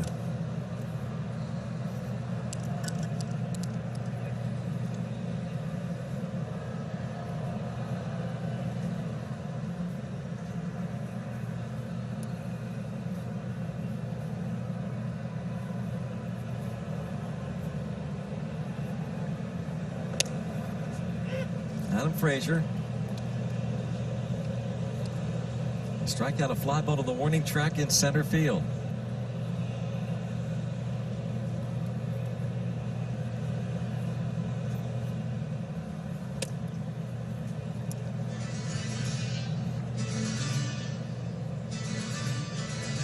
Oscar Marine there with Derek Holland. Check out the Coppers K line. Couple punch outs, 2 innings of work, and bullpen action for the Pirates. Figuring that Holland will pitch in one of the games against the Brewers. The Brewers will follow these Indians as Chris Stratton looks like he'll be the next pitcher.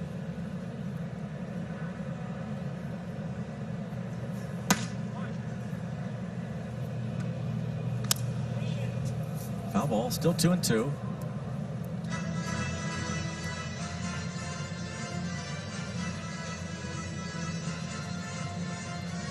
Indians are 10-0 when they've scored 3 or more runs this season. Pirates trying to tag the Indians with their first loss in such situations.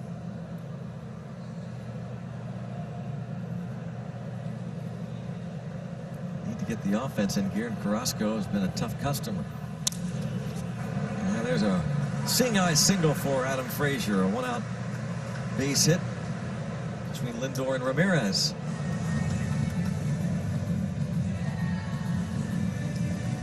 The Pirates, in partnership with PNC, are proud to support local small businesses. Wagsburg, located on Pittsburgh's north side, offers pet products to keep your pet healthy for many years to come. Never compromising the quality of brands they carry, they offer a nice selection to meet everyone's budget. Stop by Wagsburg or go to wagspgh.com. In fact, if you're wondering where Miss Higgins hangs out, well, you want to be checking out Wagsburg. She has an account there right here. Yep.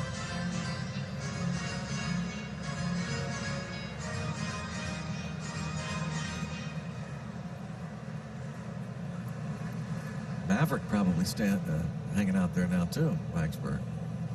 Tyler Graham's pup.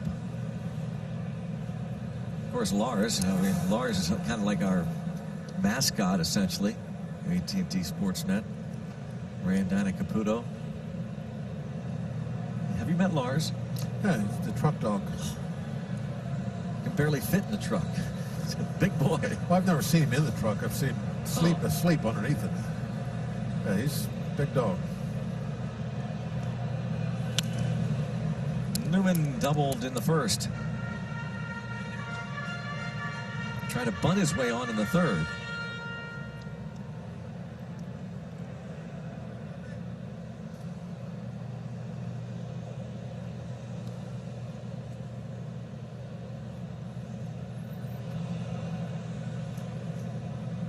Sandy Alomar Jr. is managing this series.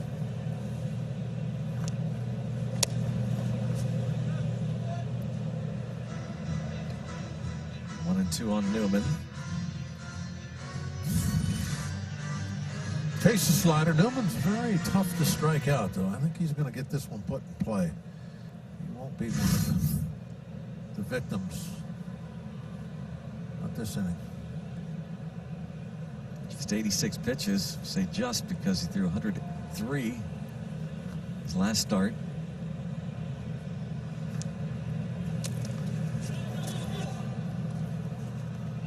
Perez. He thought he missed that one. I think I got stopped by the umpire. I wonder. But his reaction was that thought it was going back to the he backstop. thought that ball was through there.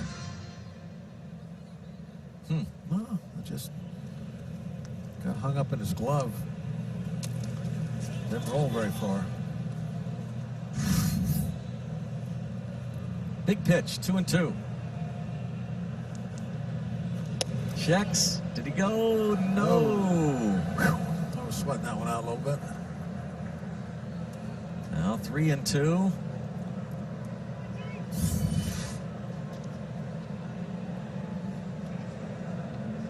Nope. Another good call. Guys are so good at those check swings.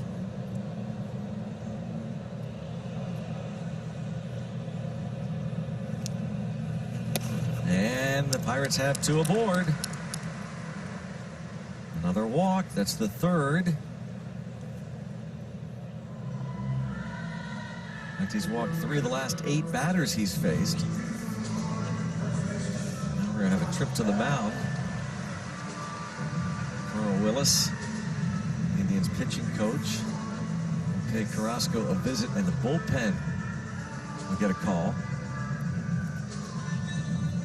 Well, he's had success against Bell. Got him on strikes last time up. But especially when runners on base, you think, what, he's just liable to get a hold of one of those fastballs soon. Ball should really carry out toward right field tonight. Nice breeze. Yeah.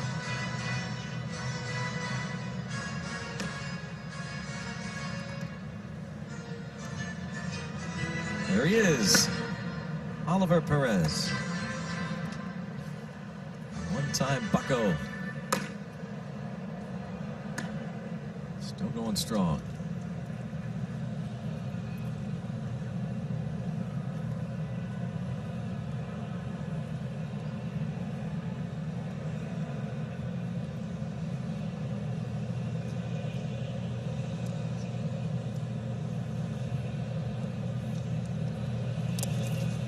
And the runners will move up 90 feet. Perez was figuring, okay, I'm not going to get Frazier when I missed the first time, but I'll get Newman maybe. And Yeah, I think he had Newman, but he missed it a second time. Newman didn't break when Frazier did. He broke late. And if he would have been able to pick up the ball, I think he would have had him. Wild pitch, 2 in scoring position. The infield would concede a run. See if Bell can't get a fastball and this time not miss it. To right center field, and in the gap, this will tie the game. Josh Bell into second base with a 2-run double. It's 3-3.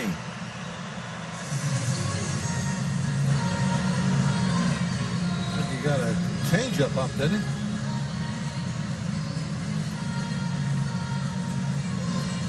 Smiles from Frazier and Newman. Yep, changeup. Mid-thigh. Didn't miss that. No, that'll make him feel a little bit better. Definitely came up with that hit when it counted the most. A couple of ducks on the pond.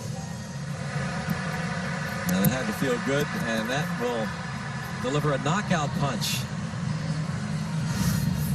After the strikeout started the inning, a single, a walk, and a 2-run double, and it's tied at 3.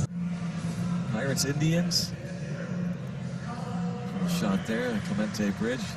Josh Bell ties the game with that 2-run double, bringing home Frazier and Newman.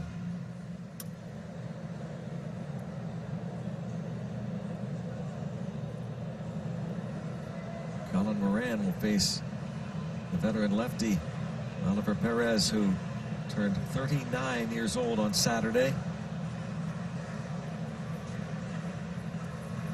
Well, he came on with a splash when we got him, didn't he? Sure did. Back in 2003, traded over from the Padres. Bucks got him. Had an incredible arm. Huge strikeout numbers when he first came over to the Pirates. Looked like they had really struck gold.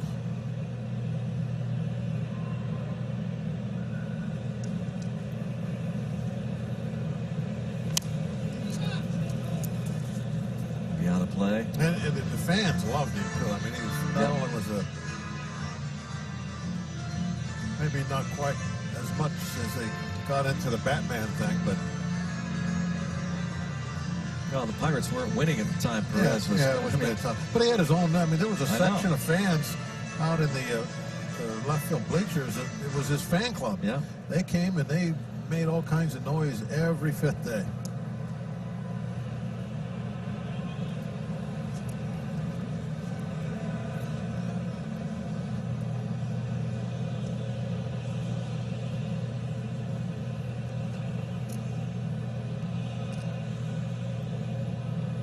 Perez has given up 1 run in his 8 innings, 3 hits.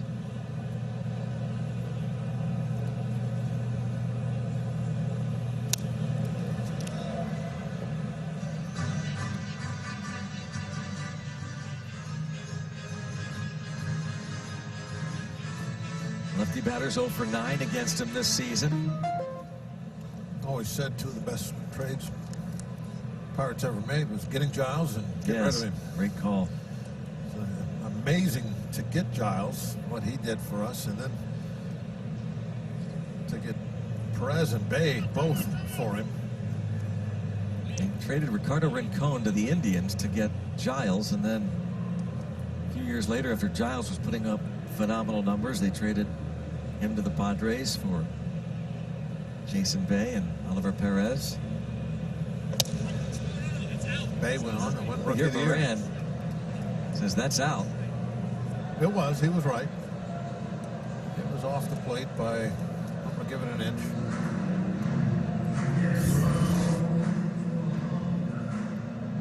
I'll give it an inch and a half.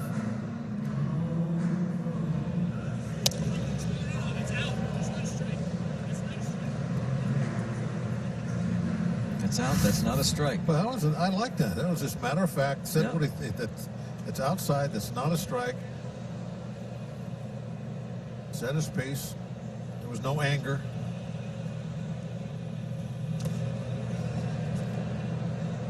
It was just matter of fact.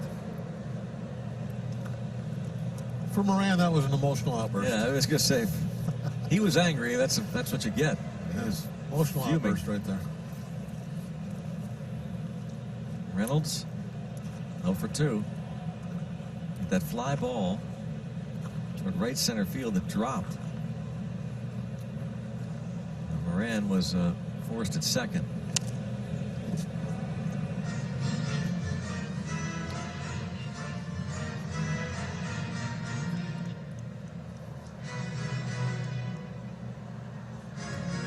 Righty batters just 3 for 14 against Ollie this season.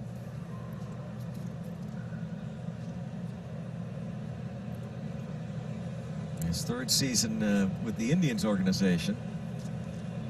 Well, a little Johnny Cueto action there. See the twist of the turn.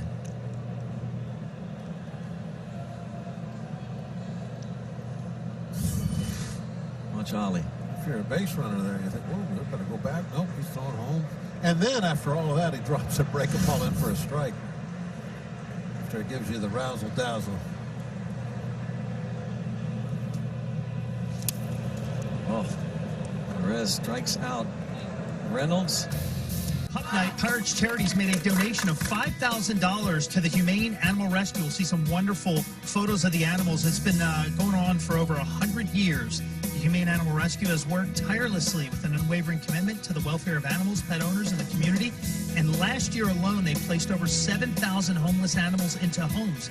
They rehabbed and released over 4,000 sick, injured, or orphaned wild animals back into their natural habitats. And they performed over 7,700 spay and neuter surgeries, treated over 6,600 in their 2 medical centers, and distributed over 14,000 pounds of food from Ellie's Pet Pantry to families facing financial insecurity. This is all part of the Family Forever initiative for the Pirates, which supports local businesses and nonprofits. And I know this past winter, Greg, you and I emceed their big gala that happened at the convention center downtown. Had a great time, and we showed Miss Higgins, Pete Toma's dog. Pete, for the first time in a long time, reached into his wallet for a donation that night as well. And I've never seen an auctioneer like Robbie. He was he got some cash. Put me in a rabbit hat, that's why. That's right. Well, the theme was Alice in Wonderland, so you decided you're going to wear. Who was that? What was the character's name you wore? Do you remember? The big top hat in Alice in Wonderland. I guess you were the Mad Hatter. The Mad Hatter, that's right. Of course. The Mad Hatter, but he called me. It was a tough one to figure I out. can't remember what the nickname was, but it was funny. But the Humane Animal Rescue, I mean, they do fantastic work. I've done some stuff with them over the past couple of years, and really just a wonderful, wonderful cause. And we raised, I think we got over 60, maybe close to 70,000 that night, I think. It was a fun night. The Gemiters Kevin and Sherry Gemiter, yeah. got us involved. AT&T Sportsnet, but yeah, great work. Pirates Charities. Those folks do tremendous work. And now Chris Stratton.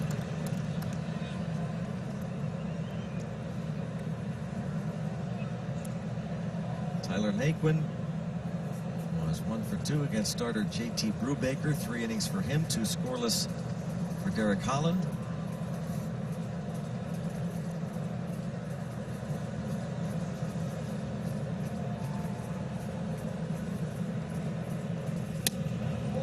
And gets a strikeout to begin the 6th.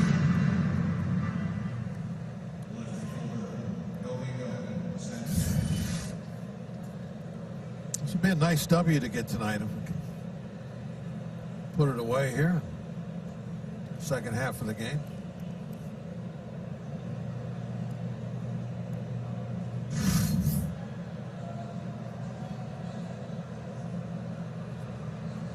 It'd be nice for Stratton personally too to come back, bounce back after giving up those 4 runs on Friday in Cincy.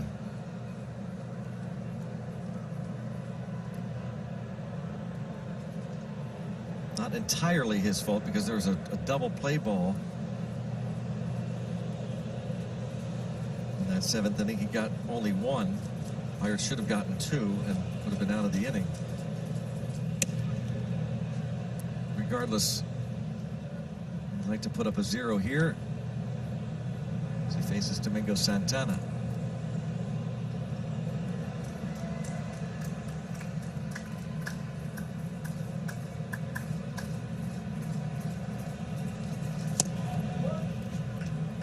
See the Pirates wearing the Negro League patch. 100-year anniversary of the Negro Leagues honored on Sunday, but with that postponement. That's a shame because the Negro League, I mean, meant so much to Pittsburgh. Yeah, next Friday we'll Rays have and the Crawfords. Next Friday we'll have the AT&T telecast dedicated to that. Jackie Robinson Day. Be sure to tune in to that. Yeah, no city could boast 2 better teams, obviously, than the Homestead Grays and the Pittsburgh Crawfords.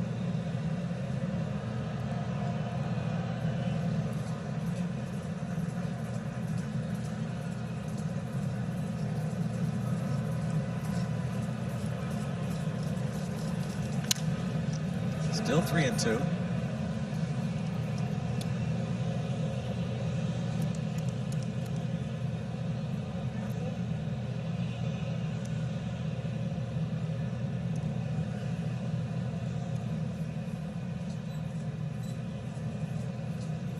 Roberto Perez on deck.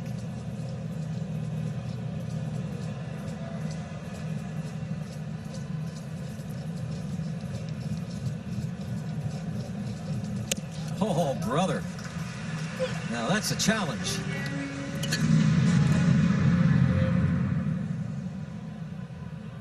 Santana almost fell over backward. A couple of strikeouts in a row on fastballs.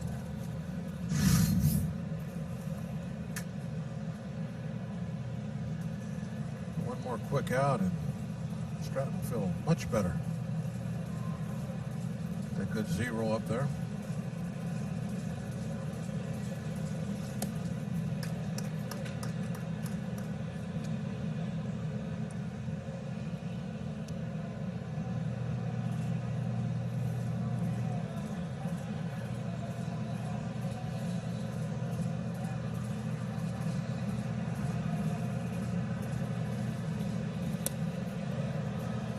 Falls behind Roberto Perez, 2-0. Cam Hill up in the pen.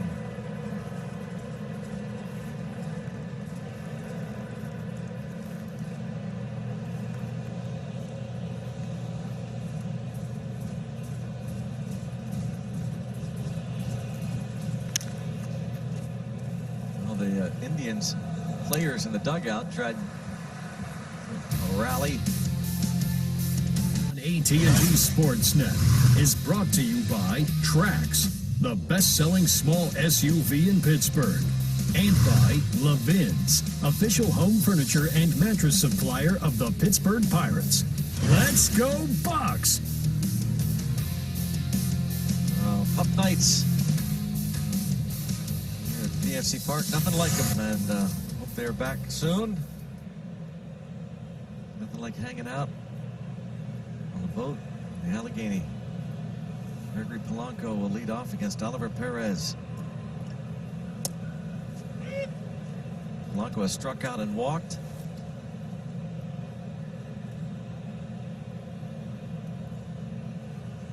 Ali has struck out 2 batters he's faced, and not looking good for Polanco right now.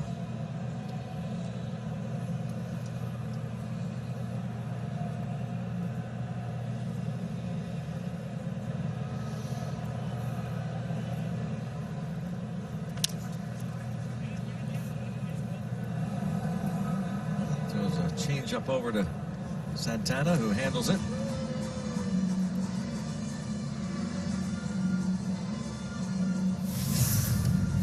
Here's our Geico Make It Easy play. Gonzalez for third base, showing those soft hands. This one, awesome. That's it. Ball's hit so hard, gets by him. It might make it down into that corner for 2 bases. He turned into a double play. Derek Holland liked it, and as Bob said, he makes it look easy. Make it easy, like Geico. Oliver Perez exits. 3-3 game. Retires each You know, of 3. I say this with great respect for Ollie, but when he walks in the stadium, a lot of people must think there goes one of the coaches. Probably. He has been around a long, long time, and wears that gray hair very proudly, I'm sure. As do you, Greg. As do you, Bob. Thank you. Takes one to know one. I've never seen a man as proud as you and Ollie wearing that gray.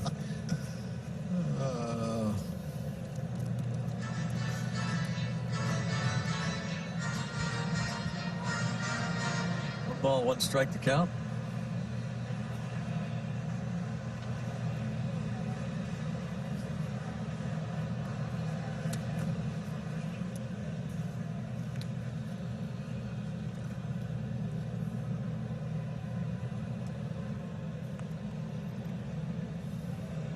Two and 1 the count. A little pepper, but a lot of salt. Different shades. 2 and 2. Gonzalez has struck out and flied out. Cam Hill made his major league debut July the 26th against Kansas City.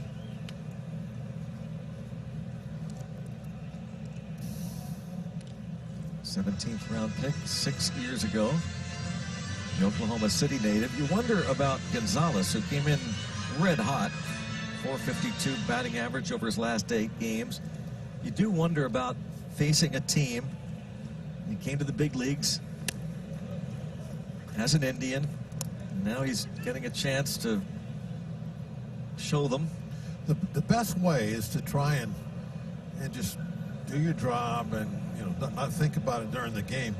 But if you had a successful night, you feel real good on the drive home after the game. Heck of a try there by Carlos Santana. Yeah. Yeah, but do you think, is it possible? Well, I guess anything's possible in terms of pressing. Well, yeah, that's why you don't want to do anything different. You want to fight those urges. Yeah.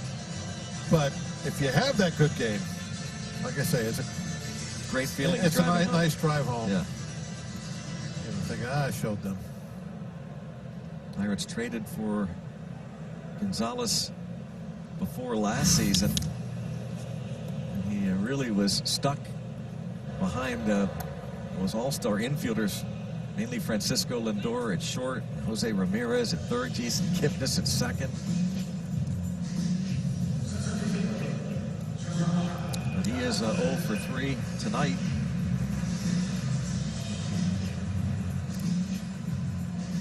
As Hill retires Gonzalez, now faces Gerard Dyson.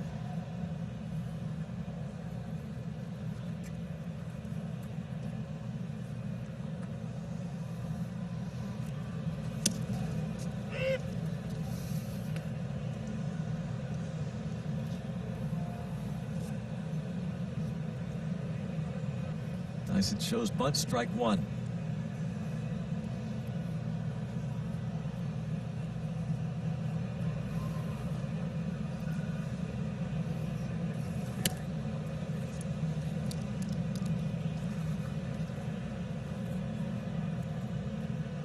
Turley getting ready in the Pirates' pen. 3-3 score. That was up.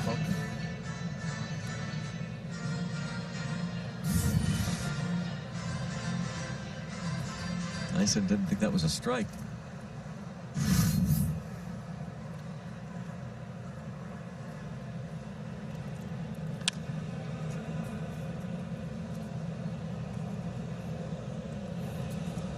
Wow, didn't think that had a chance of staying in play. It does. And the Pirates go quiet. Copyrighted telecast is presented by the authority of the Pittsburgh Pirates and may not be reproduced or retransmitted in any form. And the accounts and descriptions of this game may not be disseminated without the express written consent of the Pittsburgh Pirates. 3-3 game. 7th inning.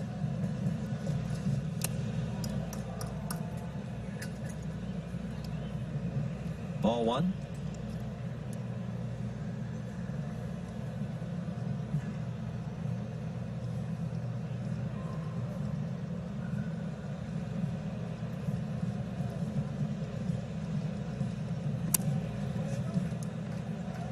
DeShields has flied out and then was retired in the 4th inning when his batted ball hit the bat out in front of home plate. So Jacob Stallings got credit for the putout. 3-0 now. All of a sudden, Stratton falls behind DeShields after his 1-2-3 6th inning. Back-to-back strikeouts and a ground out. Stratton tries to come back from being down 3-0.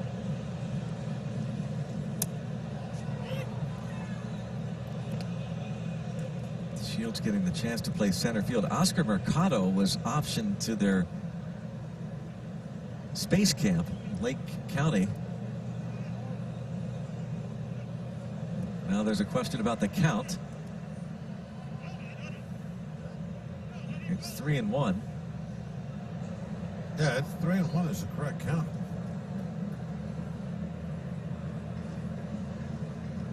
Of course, if you go by the strike zone, it should be 2-2. But that second pitch was definitely called a ball.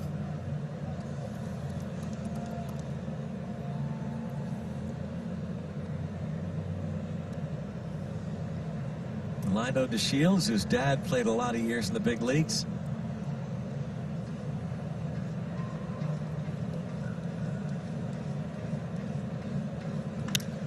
And up the middle.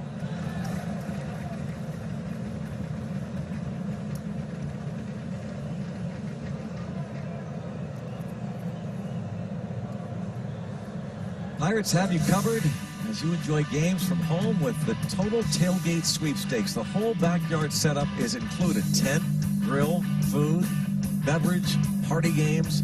No purchase necessary. Must be 21 to win. For complete rules and to enter, go to pirates.com/tailgate. The new pitcher is going to be coming on here. Cesar Hernandez. That'll be it for Stratton. Nick Turley will be coming on.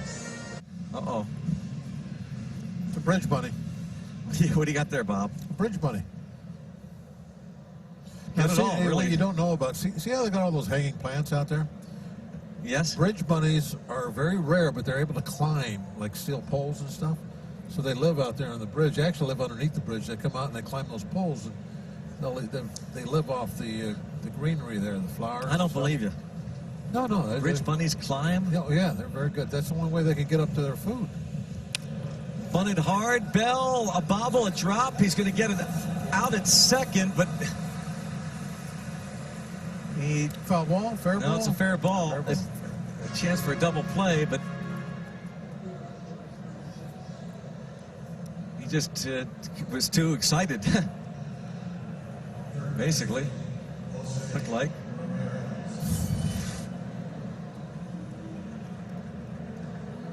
It was close to being a fair foul.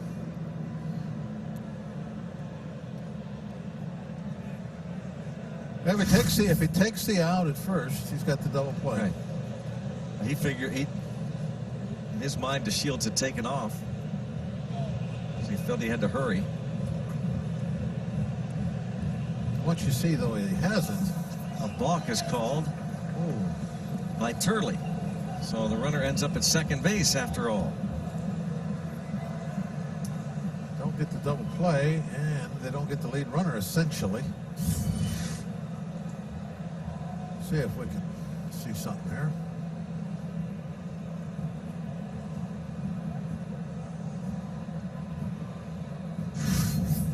I don't know, looked pretty good to me. Didn't see anything unusual.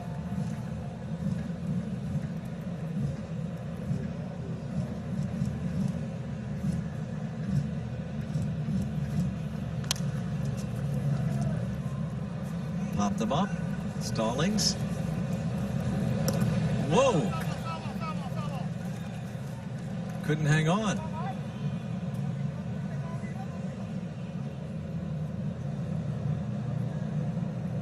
Outs that the Pirates don't get here.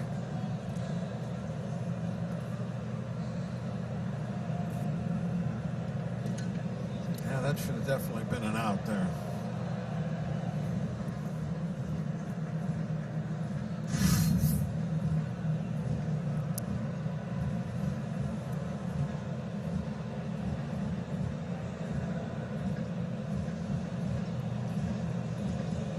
Not the prettiest inning. See if the Pirates can get out of it despite not the cleanest frame. Turley's numbers brought to you by Sheely's.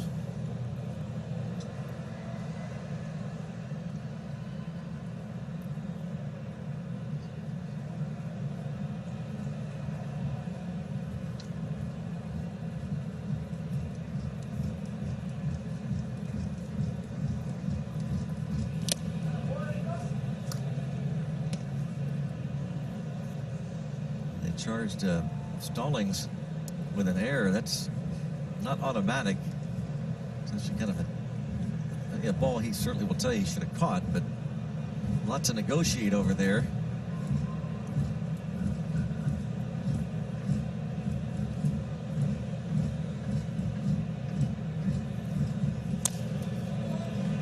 Still 1-2 on Jose Ramirez. So 3 errors on the night.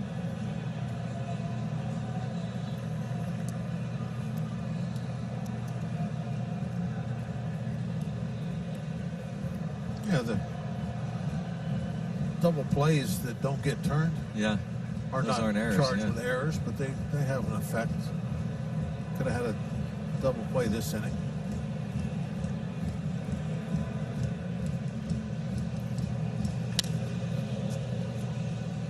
Indians players at the end of the dugout. I feel like we're in Houston. Yeah.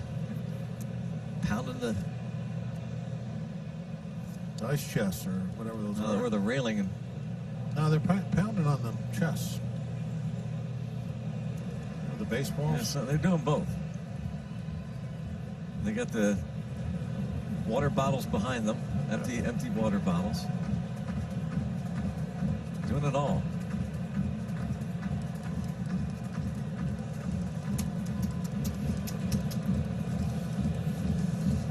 UPMC strike zone shows you where these pitches have been delivered by Turley.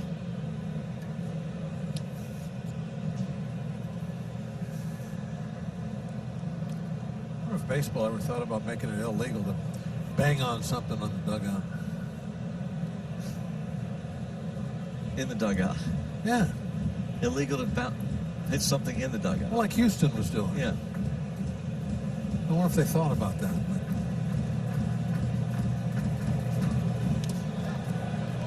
I mean, a lot of people think Houston was giving signs by doing that. Right.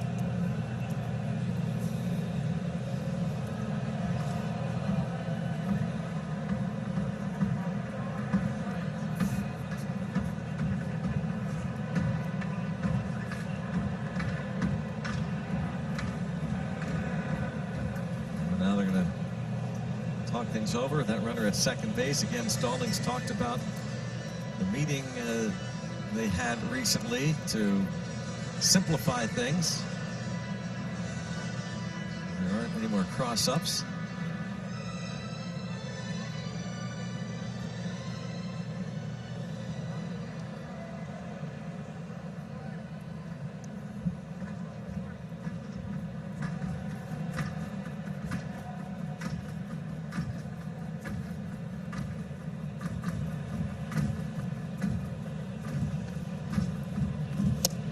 Good work. Nick Turley. Very upset. Almost felt like a high school football game with that drumming, you know. Didn't work, though. Didn't realize fastball was coming. Good location, too. 94 off the plate inside.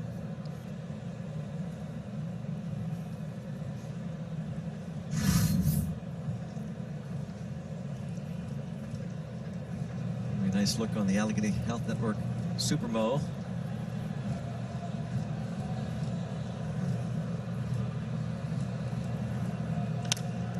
Popped up. Turley's going to get out of it as Reynolds squeezes it. We're going to keep it here for the 7th inning stretch. Still tied up at 3.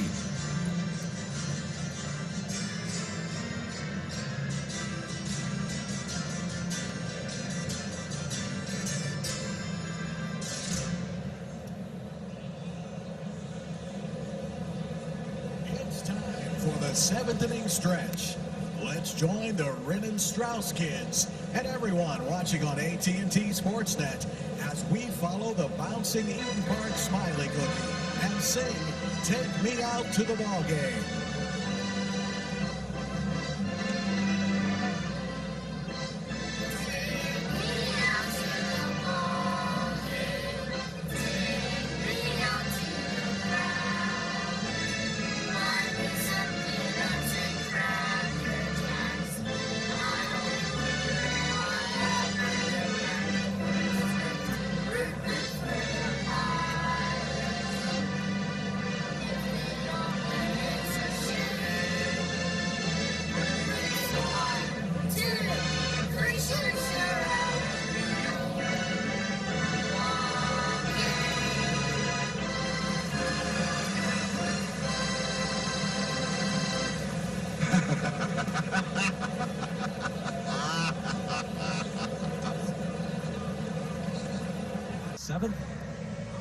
Pirates 2021 schedules available now.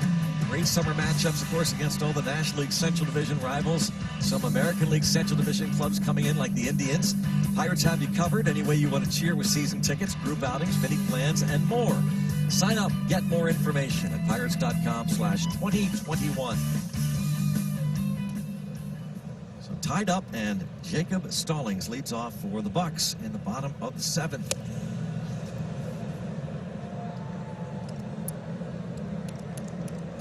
Phil Maton, the new pitcher.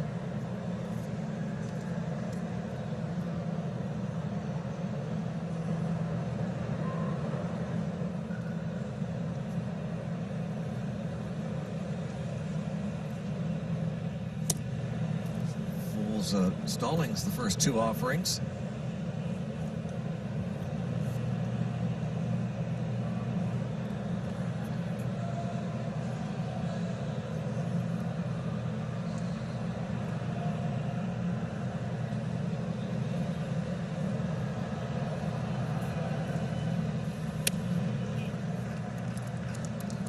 Stallings, Adam Frazier, Kevin Newman, bottom of the 7th. Stallings has led off the 3rd, 5th, and now 7th innings.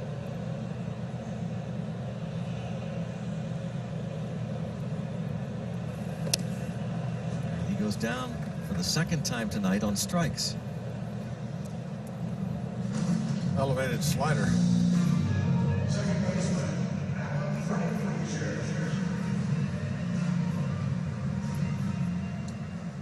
As we mentioned earlier, this is the day Roberto Clemente was born in Carolina, Puerto Rico, 86 years ago. And folks dropping off some flowers at the Clemente statue. a great one on this day in Carolina, Puerto Rico. Would be 86 years old today.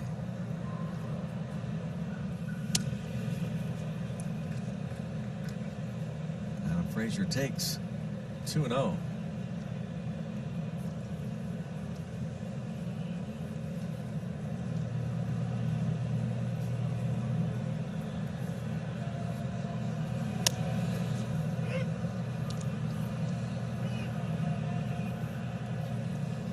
Steve Lasso always said that had Clemente probably played maybe 3-4 more years, he was still in great health, maybe a handful, he very likely would have gone on to be perhaps governor of Puerto Rico. And Al Oliver scooped a tweet, Point Park University, outside my dad, Roberto, most respected man I ever knew, because he never wavered in his beliefs.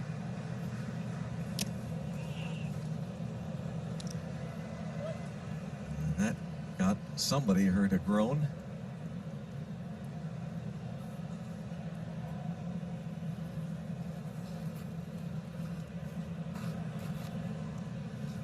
Perez upset he didn't catch it. 2-2. Well, another strikeout, back-to-back for Maton.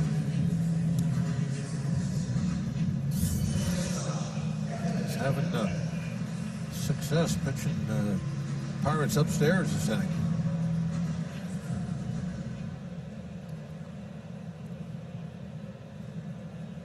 You see where that ball went by Frazier? That was up by his shoulders.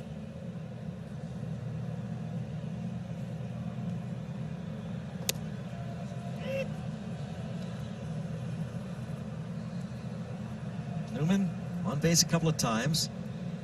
He doubled with 1 out in the first and came in on a 2-out single from Colin Moran. Bucks led 1-0. The Indians scored 3 in the third. Pirates tied it up after 1 was out in the 5th against Carlos Carrasco. A single by Adam Frazier. Walk. Bell 2-run double. New pitch will be coming on.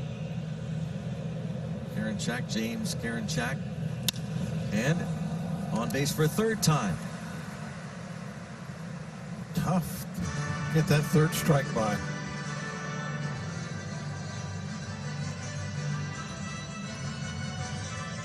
Maton probably thought, hey, you got an 0-2 count. I think I got the side struck out.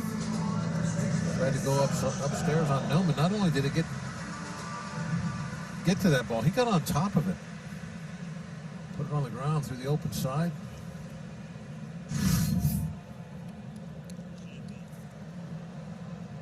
Josh Bell had that 2-run double that tied it in the 5th inning. Last batter Carrasco faced. Now got Bell.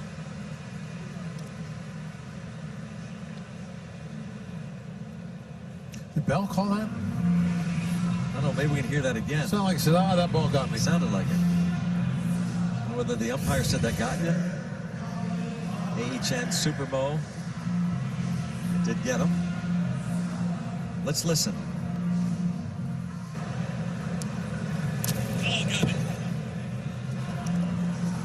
It sounded like Bell. Yeah, they got him. He made the call.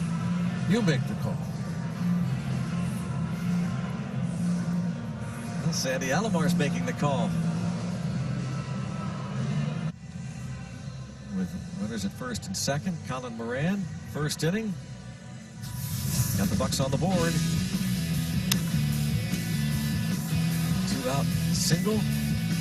StatCast powered by Google Cloud, 110.7 miles per hour. Not only the 2nd highest exit velocity this season, but the 2nd highest of his career. And hard hit ball. I think he was a man on a mission. Start hitting the ball harder, and he accomplished that. Good numbers.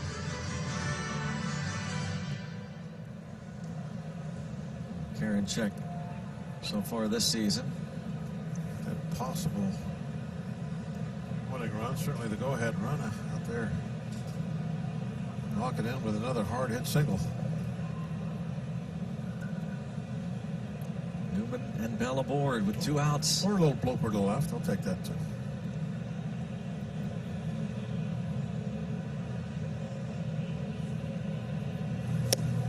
He's swinging right down the middle.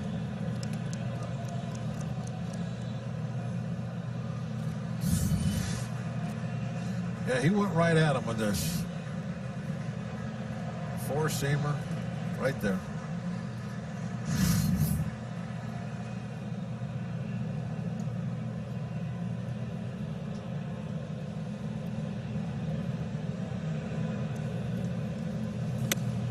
Wow. Moran wants that four-seamer, but empty on it twice, middle and up.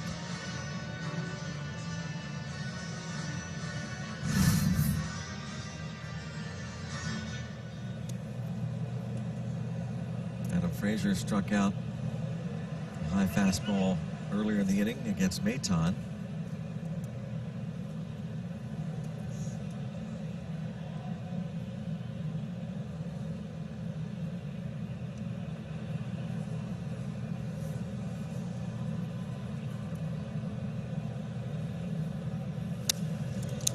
Good swing on that one, but foul ball.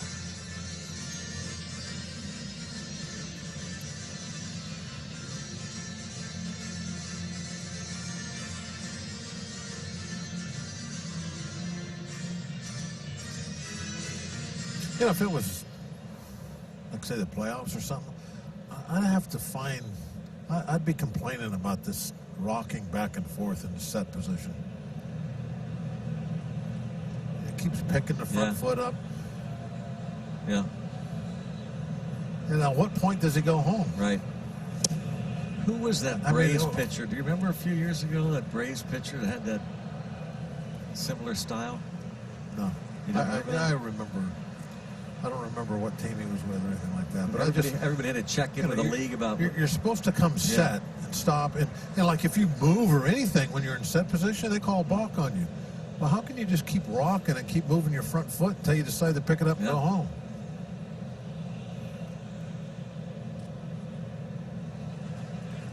Now, you might not get anywhere with the umpires, but I'll try to raise a stink. And say, you know, when's he coming set?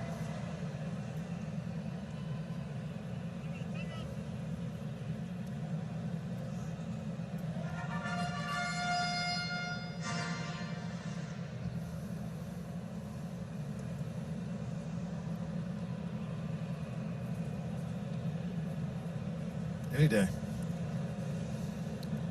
You know, it just keeps rocking, rocking. How's that?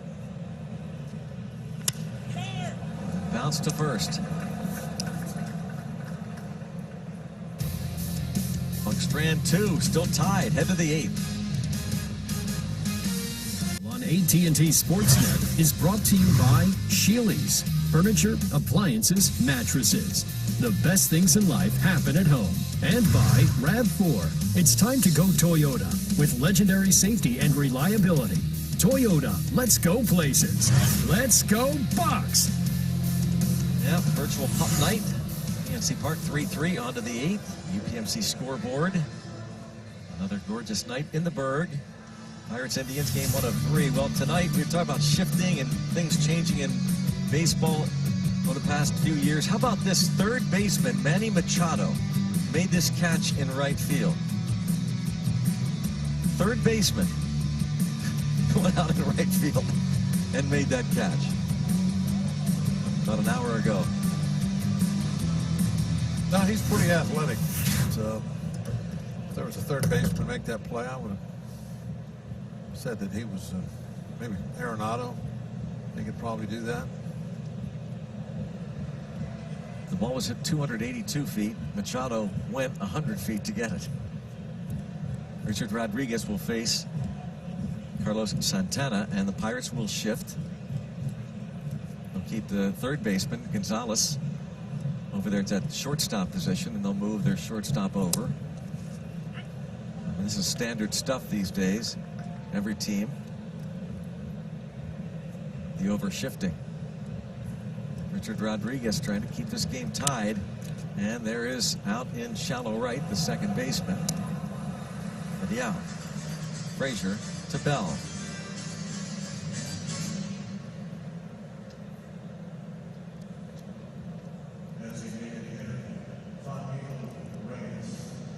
Now the DH, Franmil Reyes.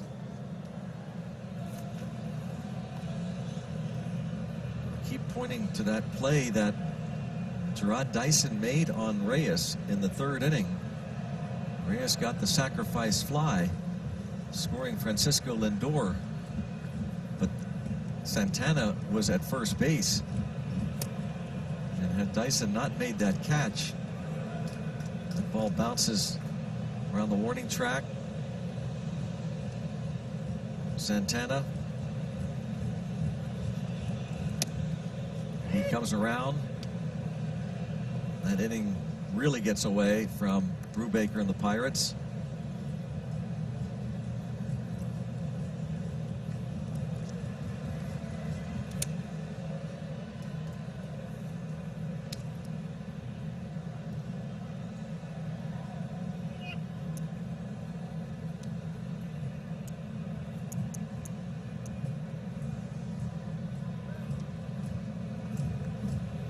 Two and one with one out.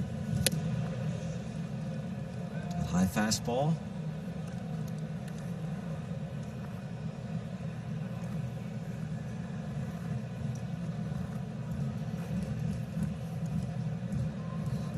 Tyler Naquin on deck. And in the air to shallow right. Should be easy for Polanco. Two down.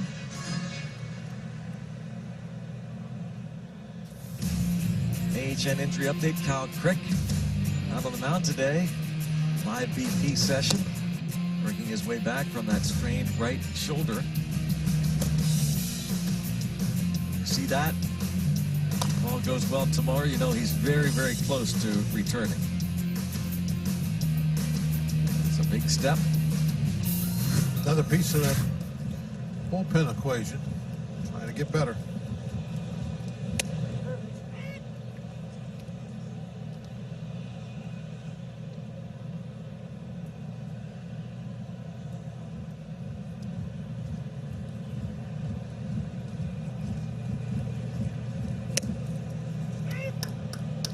Rodriguez pumping in strikes here. 0-2.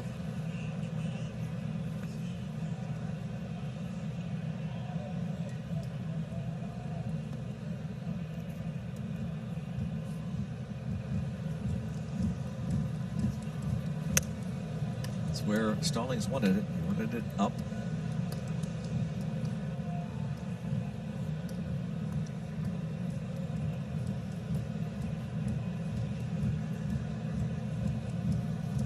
Back at it, but Rich Rod doesn't hear that. This week on Inside Pirates Baseball, Adam Frazier flipped his own script by becoming a top-notch fielder. The guy flying all over the field isn't a player, it's bench coach Don Kelly. Plus, who talks more, Reynolds or Moran? All that and more on IPB, debuting tonight after Pirates postgame. Taxi Squad following Pirates postgame.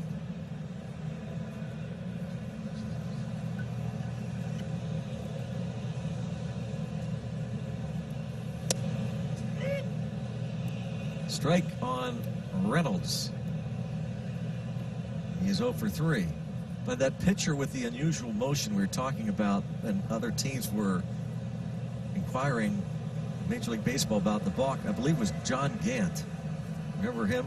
I remember that name. Yeah.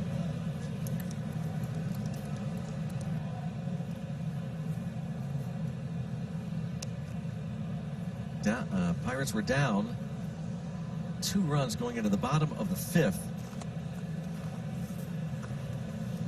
They scored a pair on the Josh Bell double. Reynolds 0 for 3.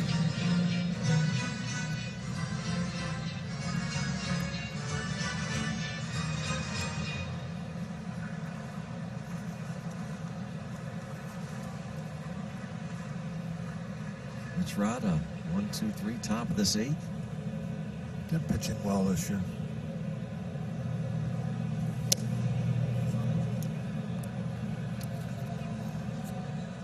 Well, Pirates closer, Yoni Kella,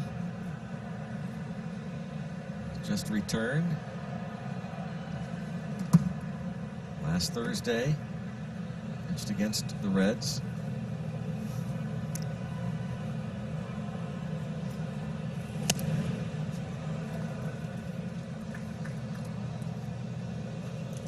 Strikeout.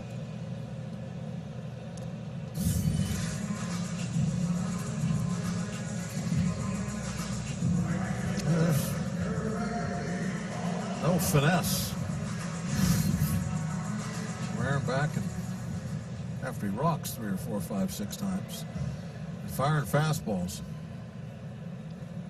Of course, with nobody on base, do whatever you want.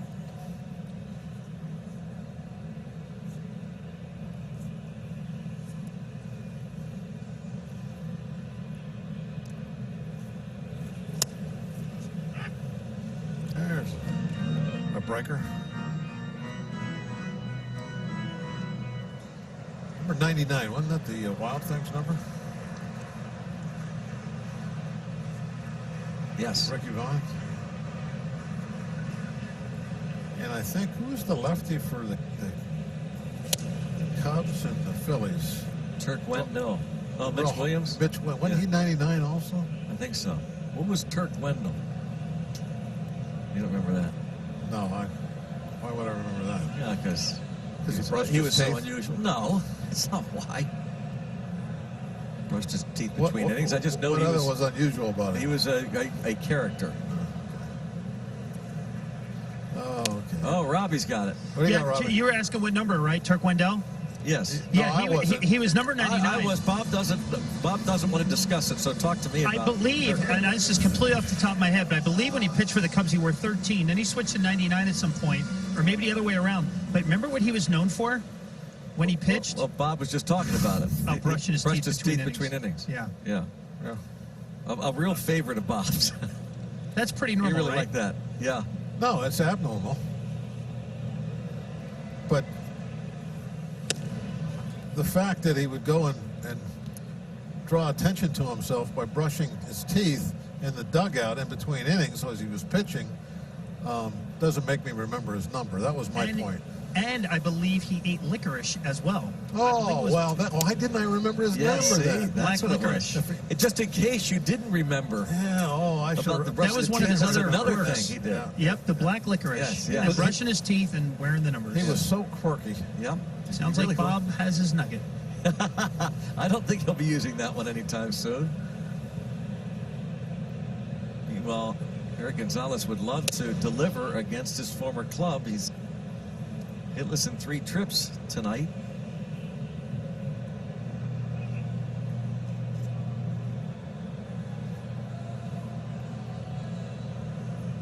This is quirky. And a line drive to second. 1, 2, 3. Pup night memories. Last year, Steve Blass and Bob Walk had to pay the Pups a visit. Yeah, Steve and I always wanted to do that, so we finally did it at the end of last year. We had a lot of fun out there. That was great. I don't know how you guys survived up here without us. For I don't inning or either. two. I do not either. It was not easy. Certainly a night we'll never forget.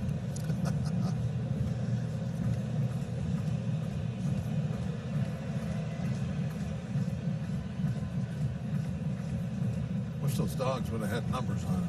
Yeah. I can remember.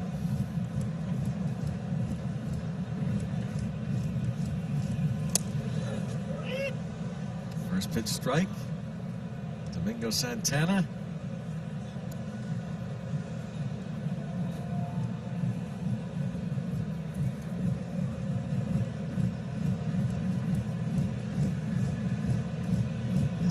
He's at it again, making some noise for him.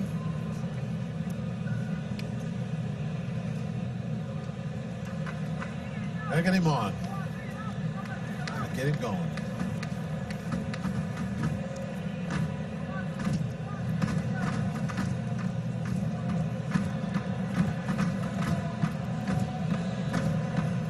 Could be code, you know. Could be. Little swing.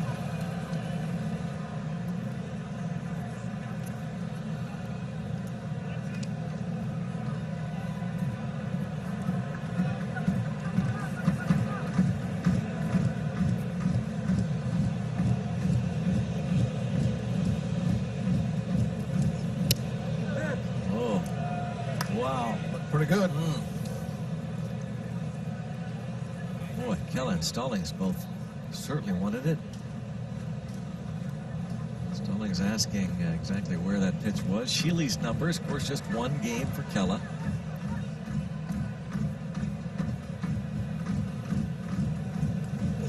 So that on the UPMC strike zone, it was a striker's 97 from Kella. Yeah, there's no doubt about his arm being just fine.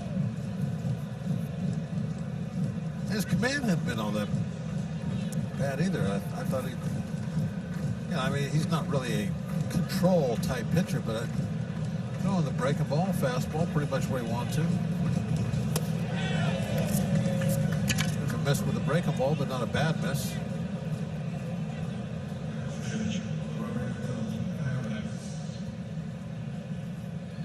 Roberto Perez now.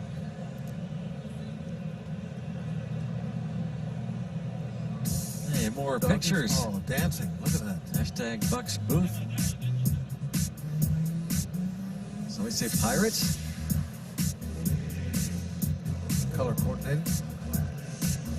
These two would rather be at pub night, but listening to us in the booth isn't a bad alternative. Can't be at the ballpark. You watch the game on TV. Coda, a happy fan.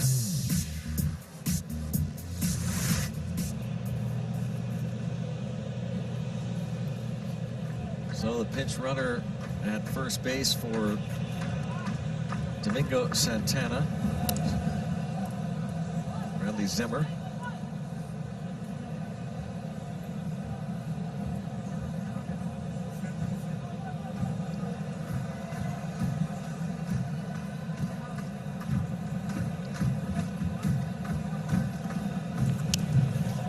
Wanted foul.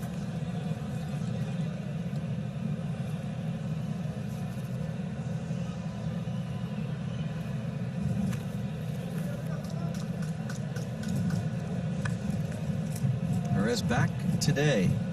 Been out since July 28th. The right shoulder strain.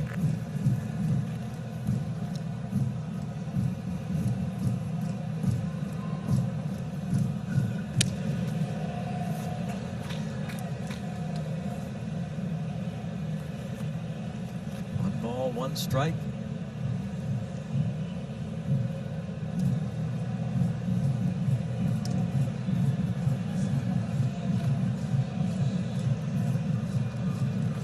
Closer out there, Keone Kela, trying to keep this game tied. Oh, my.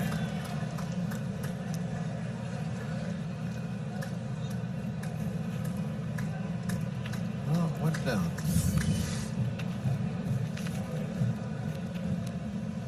It went down the middle either. Stallings was holding the glove like this.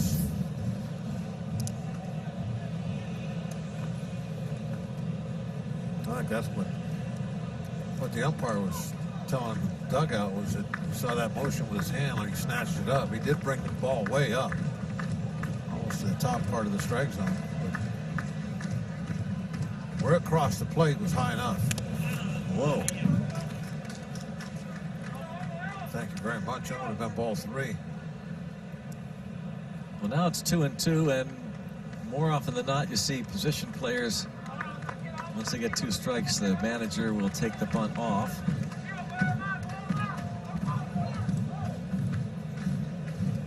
Not real fast. Let's hope for a ground ball. A little double play action.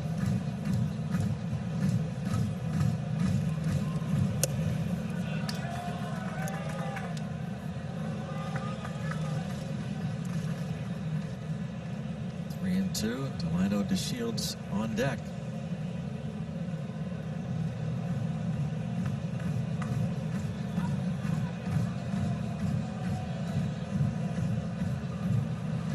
Runner goes.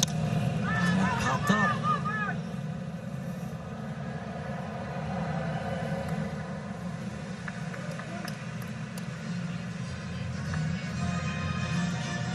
Not a very productive at bat there for catcher Roberto Perez. Now Delino DeShields faces Keone Kela. DeShields single to lead off the 7th. He is 1 out of 3. Facing a former teammate with Texas.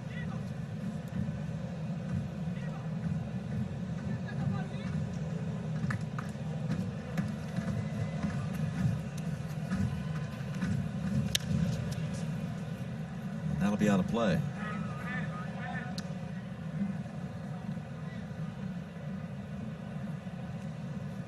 These two, Kela and DeShields, got to the big leagues same year, 2015. Kela was a closer for the Rangers 2 years ago before being traded to Pittsburgh. And there goes the runner. Pitch taken for a strike. Stolen base.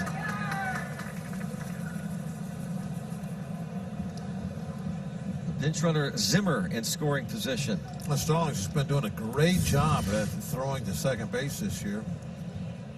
This one not up to his the standards he has set so far. As he kind of hooked that ball way to his left. Good jump though. Even if that ball's on the bag, it'd be bang bang with the tag at best.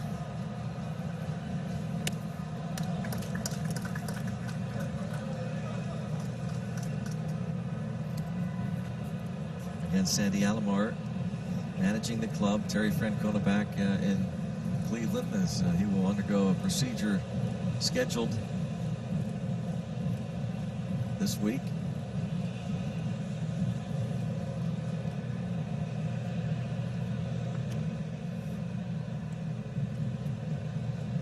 Kela, 6th Pirates pitcher. J.T. Brubaker started, gave up 3 in his 3. Oh, late decision by DeShields. Chase. And he's out number 2. Pretty crazy looking swing there.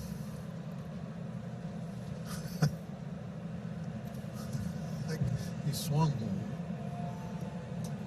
way underneath that ball by 5 inches.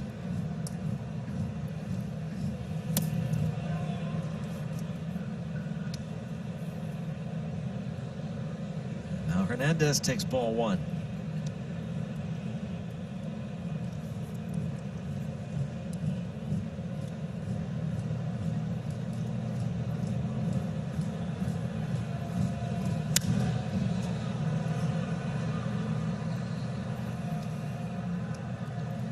Hernandez scored the first run of the game for the Indians in the 3rd.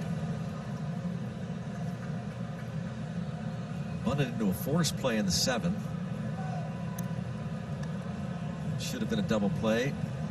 Wasn't turned, but Nick Turley got out of that inning.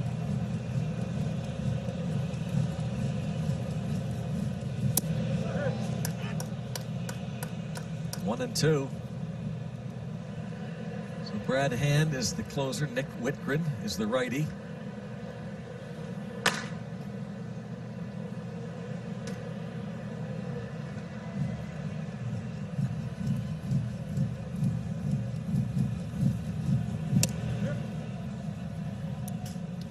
Two.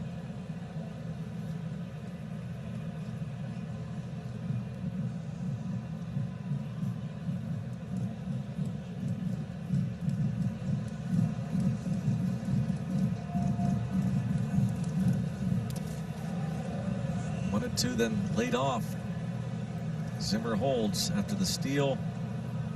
The DeShields strikeout. Kela looking for the 3rd out. 3 and 2 on Hernandez. On deck, Jose Ramirez. Sox about hit the Tribe 6-5. Pirates have committed 3 errors tonight. And a chase and a scoreless top of the ninth. Gerard walk it off here against the Indians.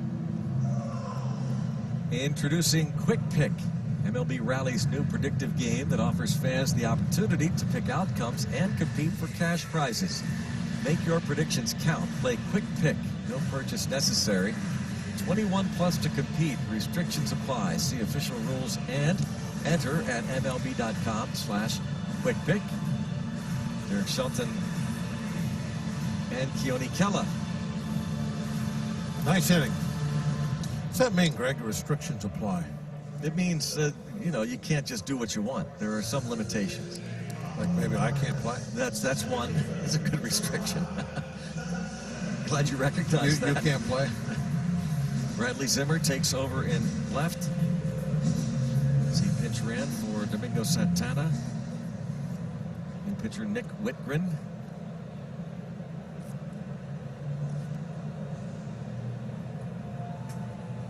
Six of 9 outings this year are scoreless for him.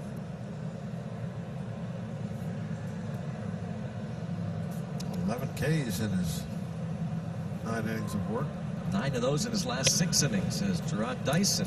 You know, it used to be so, like, something to really, oh, look, he's got more strikeouts than innings pitched, but anymore, that's not so unusual.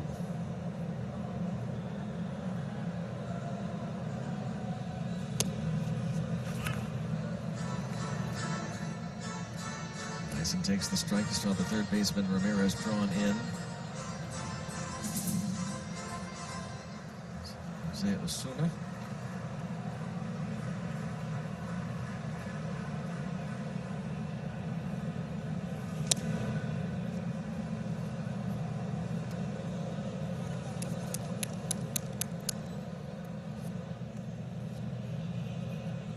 Don't see Dyson try to, at least we haven't, not played a whole bunch, but don't see him try to drop down bunts for hits very often. Well, we've seen it at all, in fact. Still at 36 now, outstanding speed. Certainly if you're Nick Whitgren, you don't want to walk him. Picked up from the Marlins in February of last year. Jacob Stallings next.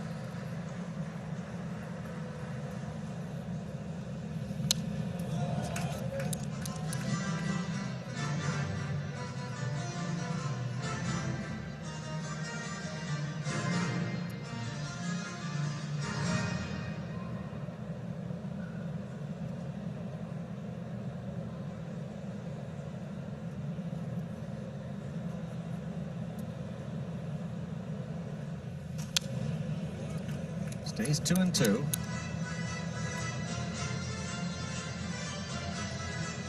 Pop up a ground out, a fly out for Dyson tonight.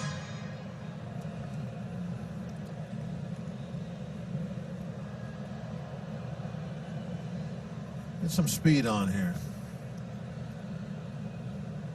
Well, outfield really shallowing up for him, aren't they? And bounce off There the you glove of Santana. Dyson is on.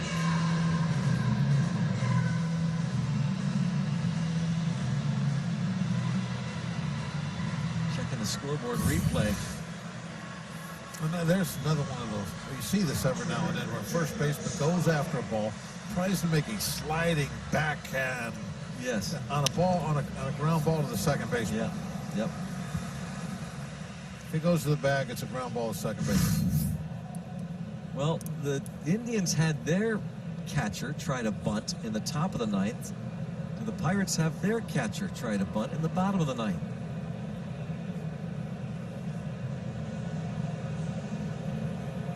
And the Indians have to pay attention to Gerard Dyson. Dyson can take it himself.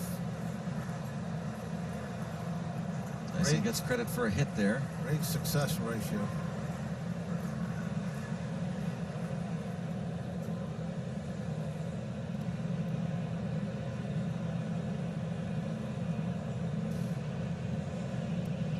is squaring, and he misses.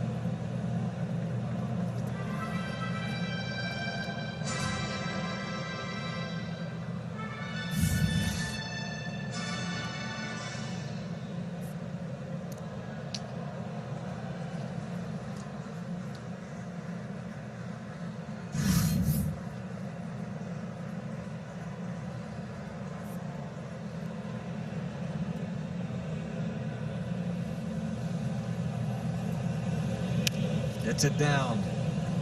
And a throw towards second, safe there, and safe at first. Wow. That was awfully close at second. No doubt the Indians are checking the replay.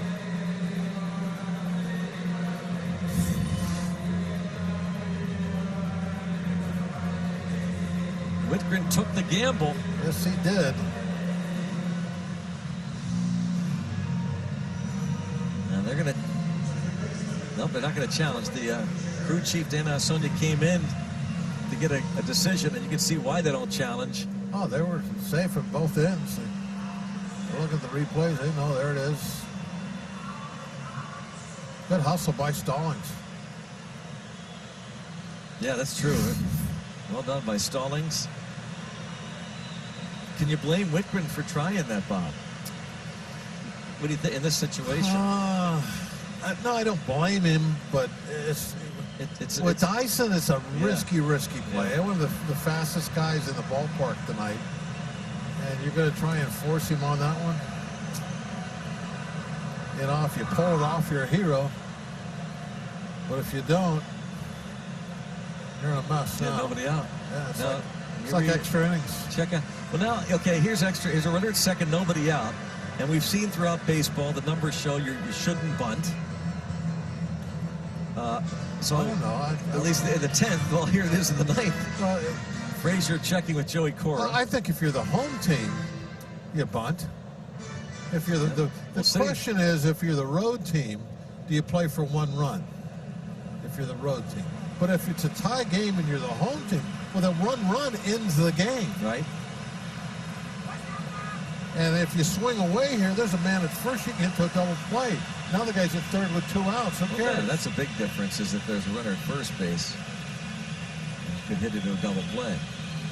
So they will ask Frazier to bunt, and ball one.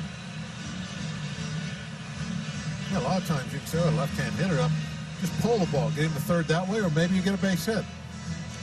Well, if he pulls the ground ball to second here, he might hit to a double play. So that's means you need a bunt. Outfielders are playing up, you see. Looking for the bunt. Corners are in. Everybody's playing bunt.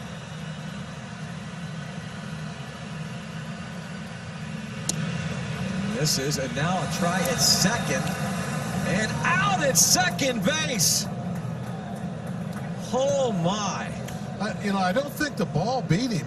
If he was out, I think he came off the base. Wow. Because there was a hesitation, I thought, with Perez, like he double clutched. And it looked like Dyson was going to make it back because of that. See the double clutch? He almost dropped the ball. Wow. He blocked him off with his foot.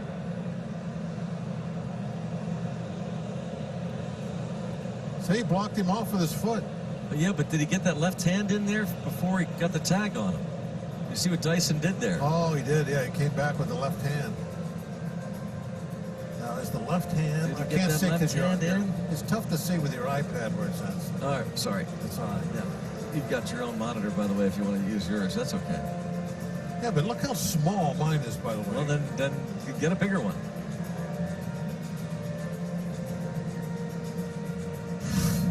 They are challenging. The Pirates are. Yeah, I think they're going to win this.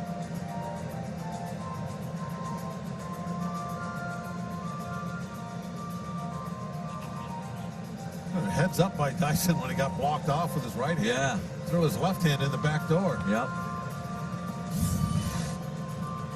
He can't get to the plate. There's this. HN Supermo is that left hand in there. It's tough to see because you can't see through the bag. But you have to challenge this in this scenario, no matter what. Even if there's no clear view, you still got to challenge it because it's so close and it's so meaningful. Umpire at second that made the call, Ben May, and now he's still out. So picked off. I personally thought he got his left hand in there, but now if they would have called him safe and the Indians challenged, I think they don't change that either.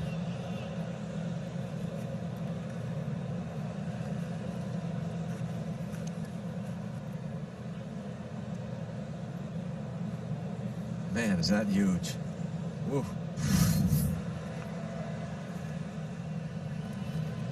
Now Frazier will swing away. And a fly ball to right for the second out.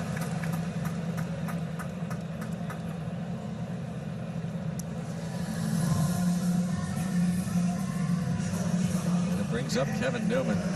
Wow, the Pirates golden opportunity.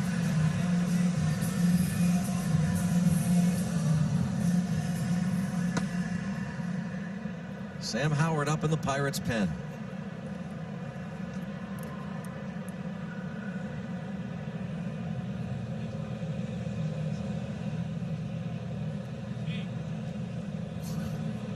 Playing pretty shallow in left field.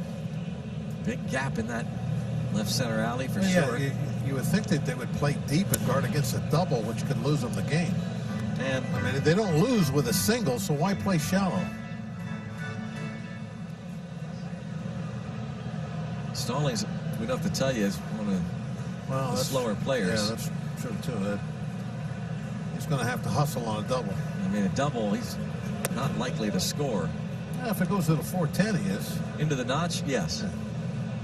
But that's why you play deep, so you can cut across and cut the ball off.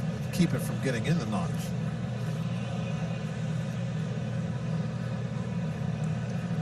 The left fielder has moved back a little bit from where he was. And the Pirates do have, of course, some options available if they wanted to pinch run. There's the fastest player, Cole Tucker, on the bench. He's jumping around.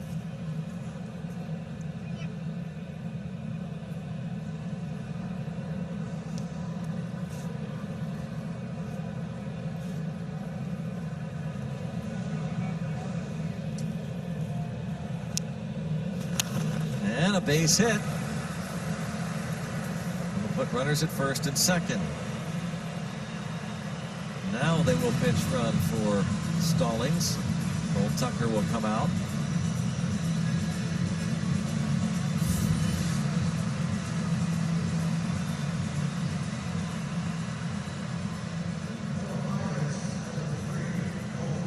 Every game we play, Newman is looking more and more like last season.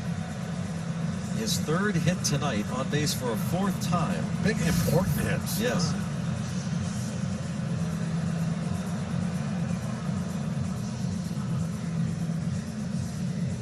Carl Willis on the mound, meeting with Whitgren. Bell is at the plate. Moran on deck. Tomorrow night, game 2 of this 3-game series at PNC Park. Indians, Pirates, Stephen Brault scheduled to go for the Bucks. The left-hander will oppose Aaron Savali. Coverage here on AT&T Sportsnet begins at 6:30 with Pirates pregame presented by W.B. Mason. Sandy Alomar, the acting skipper. Cole Tucker. He represents the winning run for the Bucks. If Bell can get a ball past any of these infielders or shoot a gap or heck, drive one out of here. Got a couple RBIs tonight. If he gets a hit here, it wins the game. That might be a catalyst to really get him going. Fastball in the zone. Have a hard time with these pitches.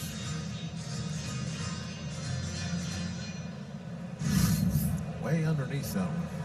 Look like.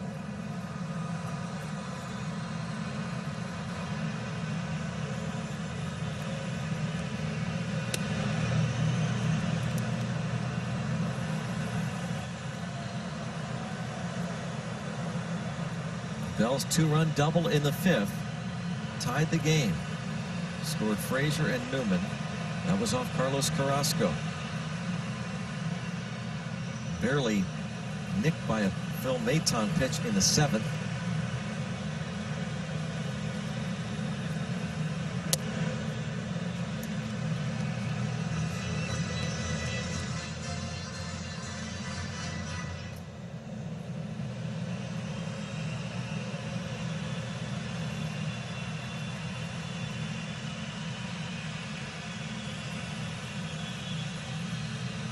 Everybody shadowed up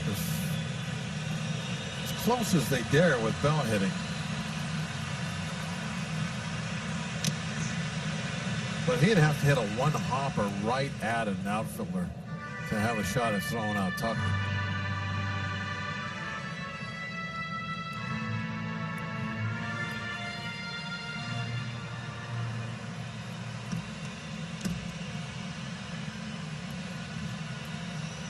Dyson picked off second. Trying to get a good jump off that bag with the bunt. And down on strikes. We're going extras. Pirates had the chance. A great chance, in fact. But Roberto Perez picking off Jarrod Dyson. We're going to the 10th. To extras. Dyson ended up getting picked off on a missed bunt attempt. And Bell going down on strikes to end the inning. Still having a hard time with those fastballs in the strike zone. John Ryan Murphy comes on to catch. Slinging Sammy on the mound. Sam Howard.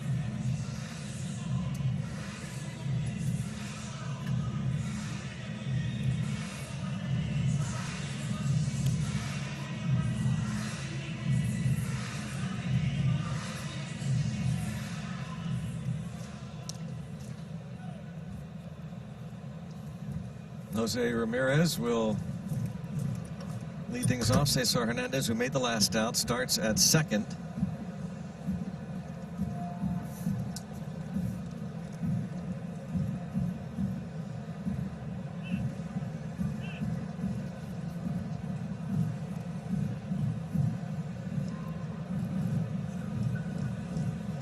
Sam's been in these situations. Wasn't his very first outing with us this situation in Chicago?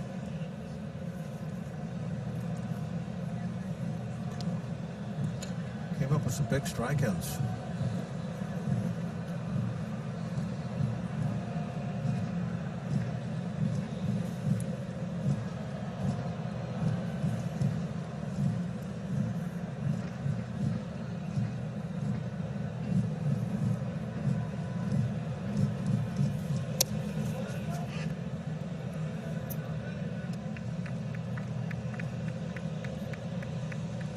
Ramirez was on base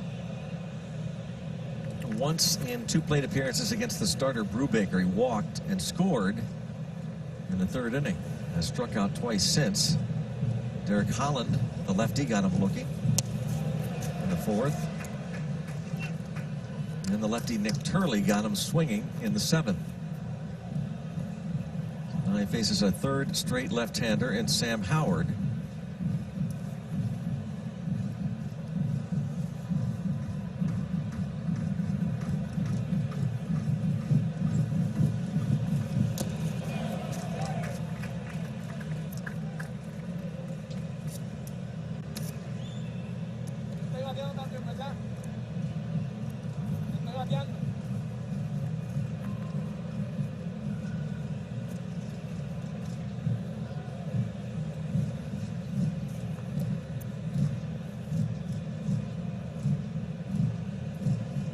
Hernandez made the last out in the top of the 9th, struck out against Keone Kela.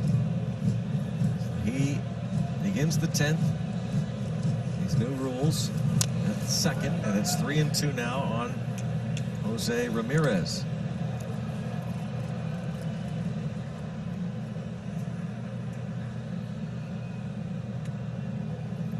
Francisco Lindor has been on base 3 times tonight on deck.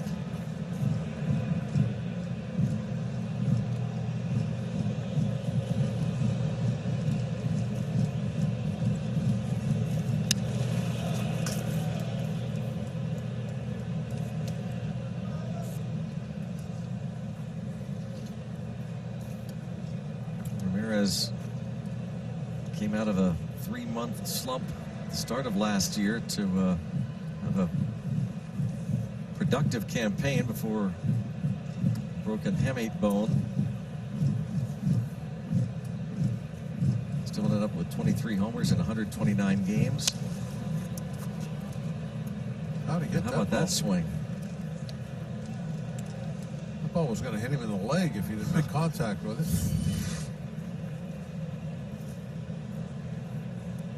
How did he do that? Look at that. He had to get the... He was getting his leg out of the way because he was going to Yeah. get hit by the pitch. Yeah, And if he as he's doesn't- doing that, he's swinging.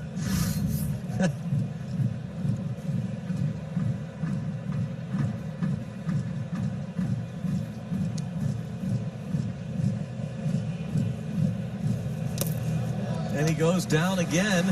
Stallings checks the runner and throws to first. Make that Murphy. John Ryan Murphy.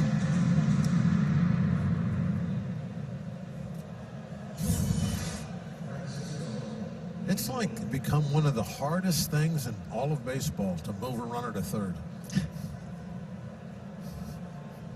It's like the least in games we play. I know. Like nobody can do it. Yeah. It's like, wow, that's, It's really hard. 90 Yeah. feet. Get him over. next time we see it done, we're gonna have to like save it for a highlight. Look at this. Somebody actually got to get a third.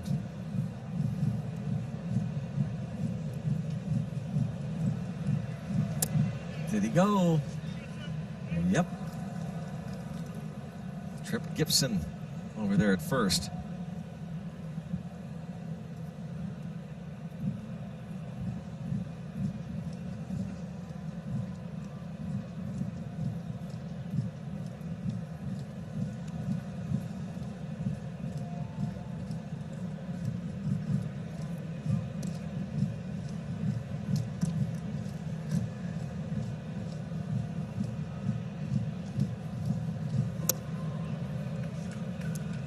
Now even. The Pirates have played 3 extra inning games. They are 0-3. Indians have played 2. They're 1-1.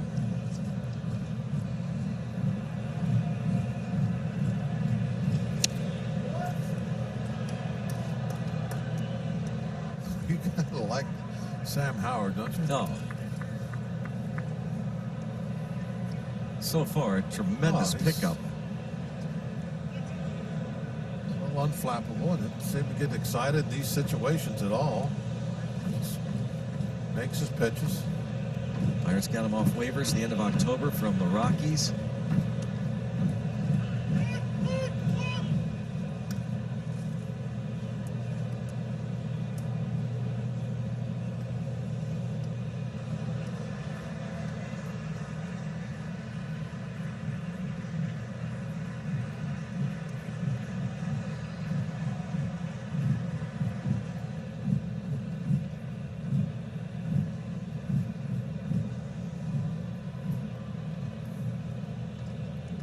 One ball, 2 strikes on Lindor. Carlos Santana on deck. The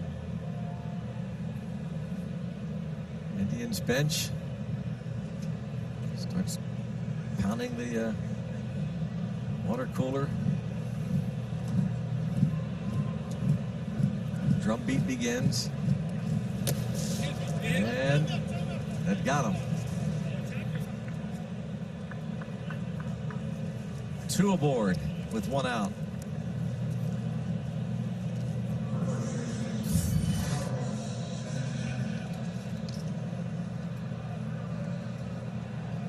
Right on top of the foot.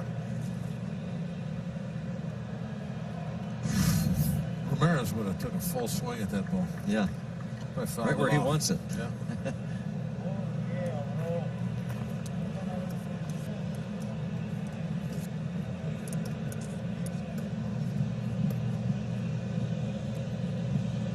So Carlos Santana now, he had a 2-run single in the third.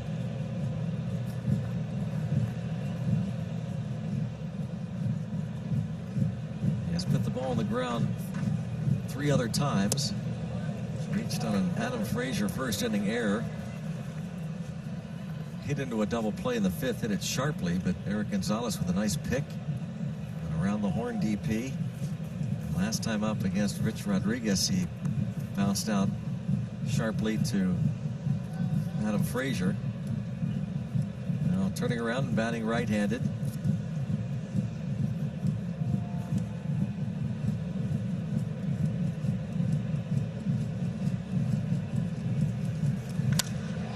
Driven Foul deep. ball.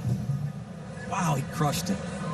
Man, They're calling that fair.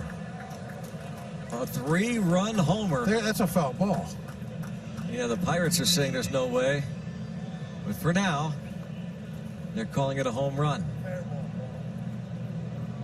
Well, Three-run without homer seeing for the Santana. replay, I got to believe that will be changed. It sure looked foul to me, and all the players think it was foul.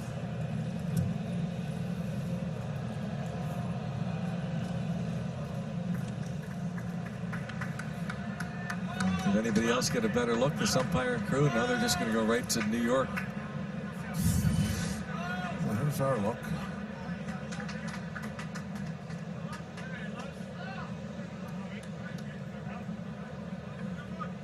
I don't know, Greg. That could go either way.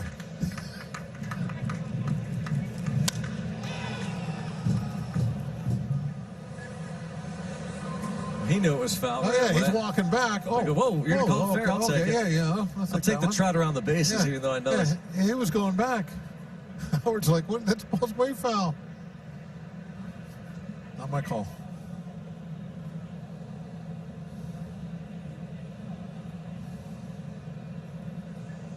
An impressive foul. Oh, yeah, that was... Nonetheless, was AHN a- slow Supermo. He put the wood to it. Do we do exit velocities on foul balls? Here's a look from high home.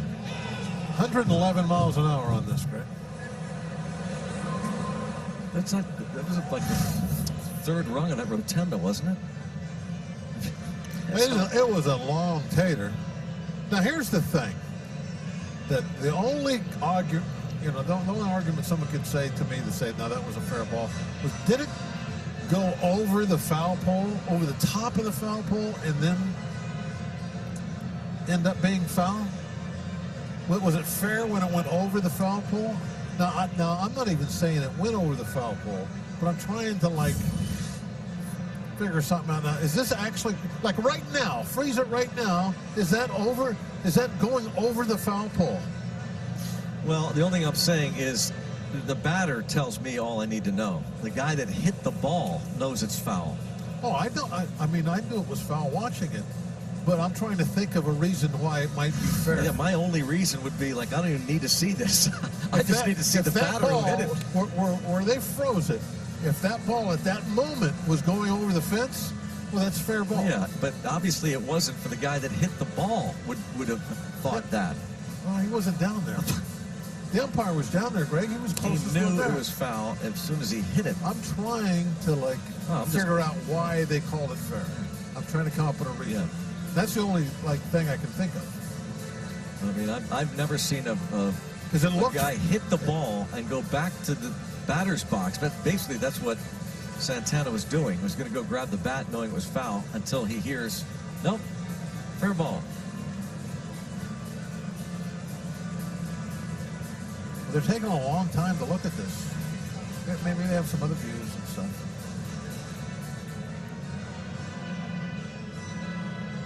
But you see what I'm saying, if the ball went over the top of the foul pole. That's a big if. I mean, think how far that ball had If it did, the batter would have thought that. Home run. That's incredible. See, I think they're saying it went over the foul pole. And again, I'm saying the guy that hit the ball went back to get the bat. No, he thought it was foul. I agree. I agree with that. That's amazing. But here's the ball. Is that going over the top of the foul pole?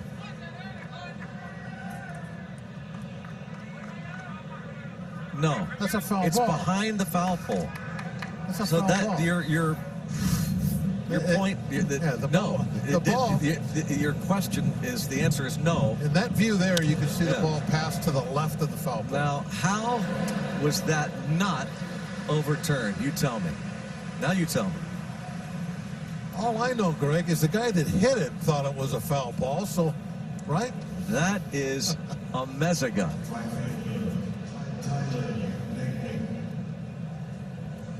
That last view, you can see the ball pass to the left side of the foul pole. In my mind. That is a Mezaga.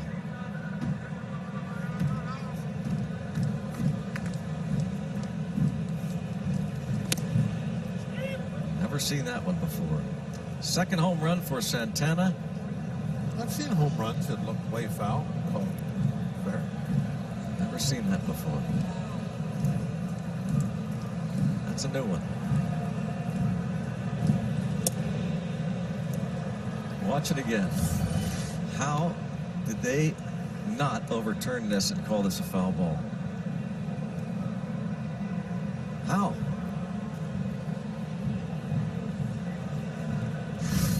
I don't know. I got no answer for that one.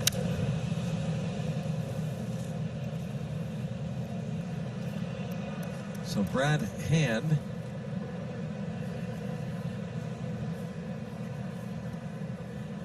their closer now with the 3-run lead.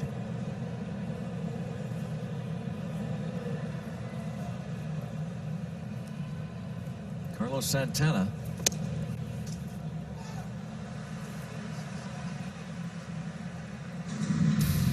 Santana, a 3-run homer in the top of the 10th. His second, and this is StatCast 3D tracking the ball. And that's fair, Bob. Well, Greg, remember that thing where I used to be able to draw? Yeah, I could the draw, I telestrator. could draw a line that says it's foul. Well, but this is what the video shows. It's, now that's weird. Now I would think that's what they get in New York, right? Or do they get StatCast? I have no idea. Now how about Greg. this look? This is the guy that hit the ball. Oh, shoot, foul ball. Might as well head back to the, oh, you're going to call it a home run? Okay, I'll take it. And this is when he reacts, almost in disbelief. That didn't get overturned. I'll take that 3-run homer. So now Brad Hand tries to save it. StatCast had it fair, so it had to be fair. Right. Josh Bell starts at second. Now made the last out, striking out. And they will ignore Bell. I mean, the infielders aren't even holding him on. They're out on the grass. They have a 3-run lead now. They're worried about the hitters. Moran singled in the first run of the game. Not even playing a third baseman. Yeah. Guess if you wanted to, you just take third. Yeah, but it was No, I'm saying no point. You're right. There's no point in doing it. To your point, they're not paying No. one lick of attention to the guy. And they shouldn't. Yep. All they're worried about is getting the hitters out. They get the hitters out, they win the game, no matter what Bell does. Moran, Reynolds, Polanco.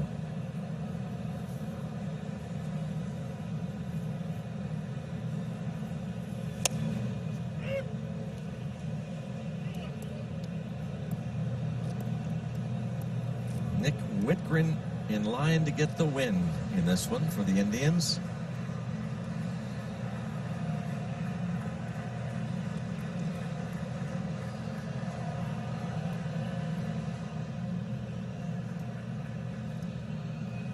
Home run by Carlos Santana. 6-3 Tribe.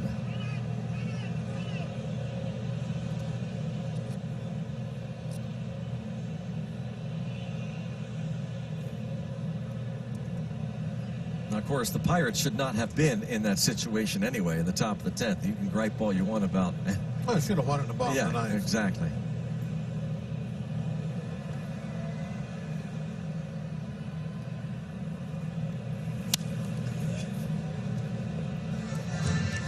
runner at second base with nobody out. First and second, nobody out.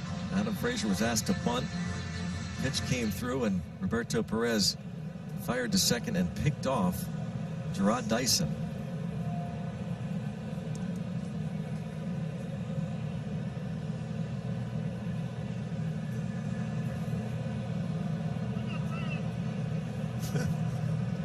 Although, replay, that's right. It looked like that's Dyson got his backhand in there. We should do a split screen of the two replays. It's a slow-mo. Do the super-mo of Dyson getting back to second and the foul ball. But, I mean, you got to do just like you did before replay. You got to, you know, whatever the calls are, they're the calls, and you got to live with them and move on. And move on and try to overcome them or whatever.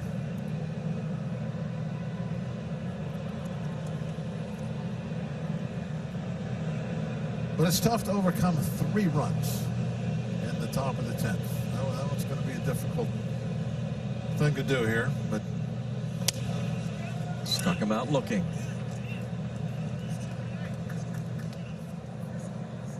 On the 3-2 pitch.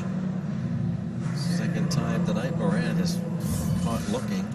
Well, that first time, he definitely had a beef. That ball was off the plate away, but this time it looked like it was on the corner. Looked like he split the ball in half with the edge of the strike zone.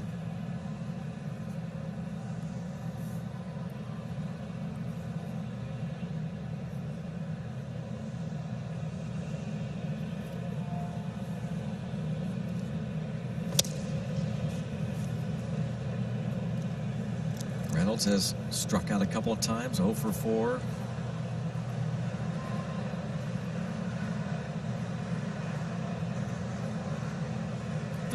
Pirates struck out.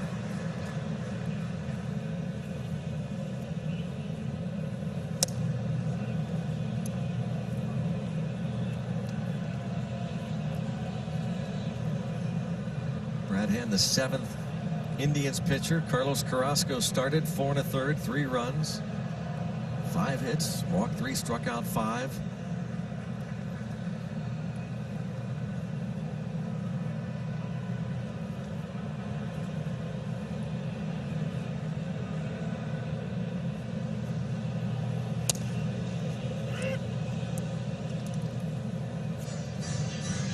Couple strikes on him. Brad Hand is looking to earn his 6th save in 6 opportunities.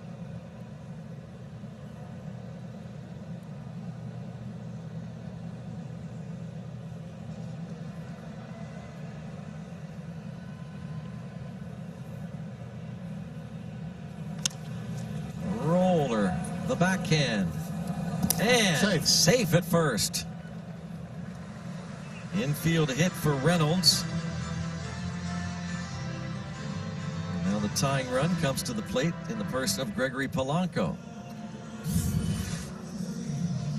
That's what we needed. Somebody on base.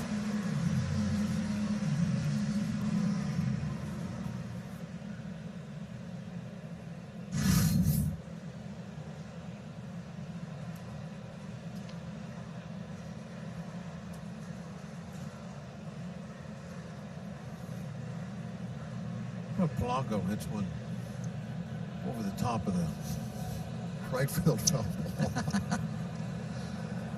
Oh. Come on, do it. Just for the fun of it. Yeah.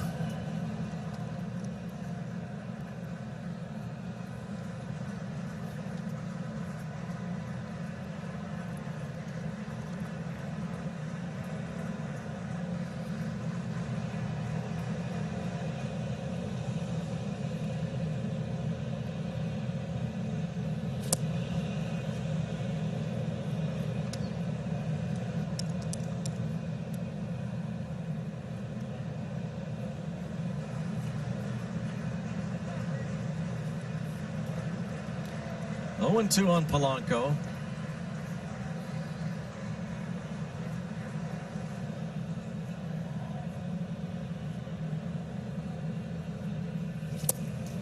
his miseries continue. Well, we might get the right guy coming up right now. Eric Gonzalez, yeah, perfect time. We He's talked been about it earlier. Torturing left-handed pitching this year.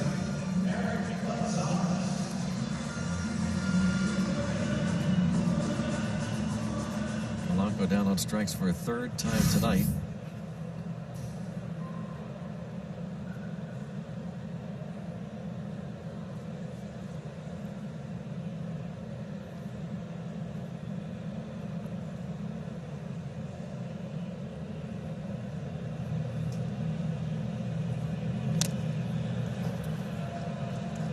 Gonzalez, last time up, hit the ball sharply, lined it right to second baseman Cesar Hernandez.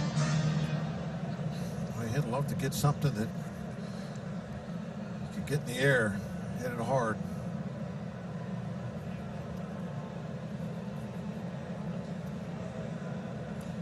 Pirates down to their last out. He's the tying run.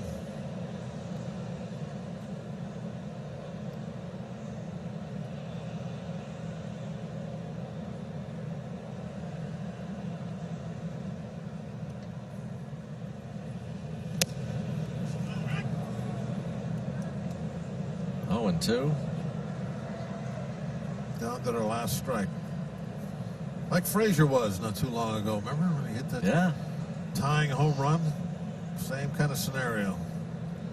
2 outs, 2 strikes, and he put it in the bushes.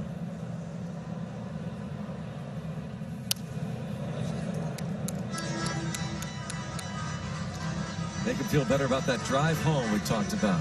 Eric Gonzalez against his former club. Oh, yeah.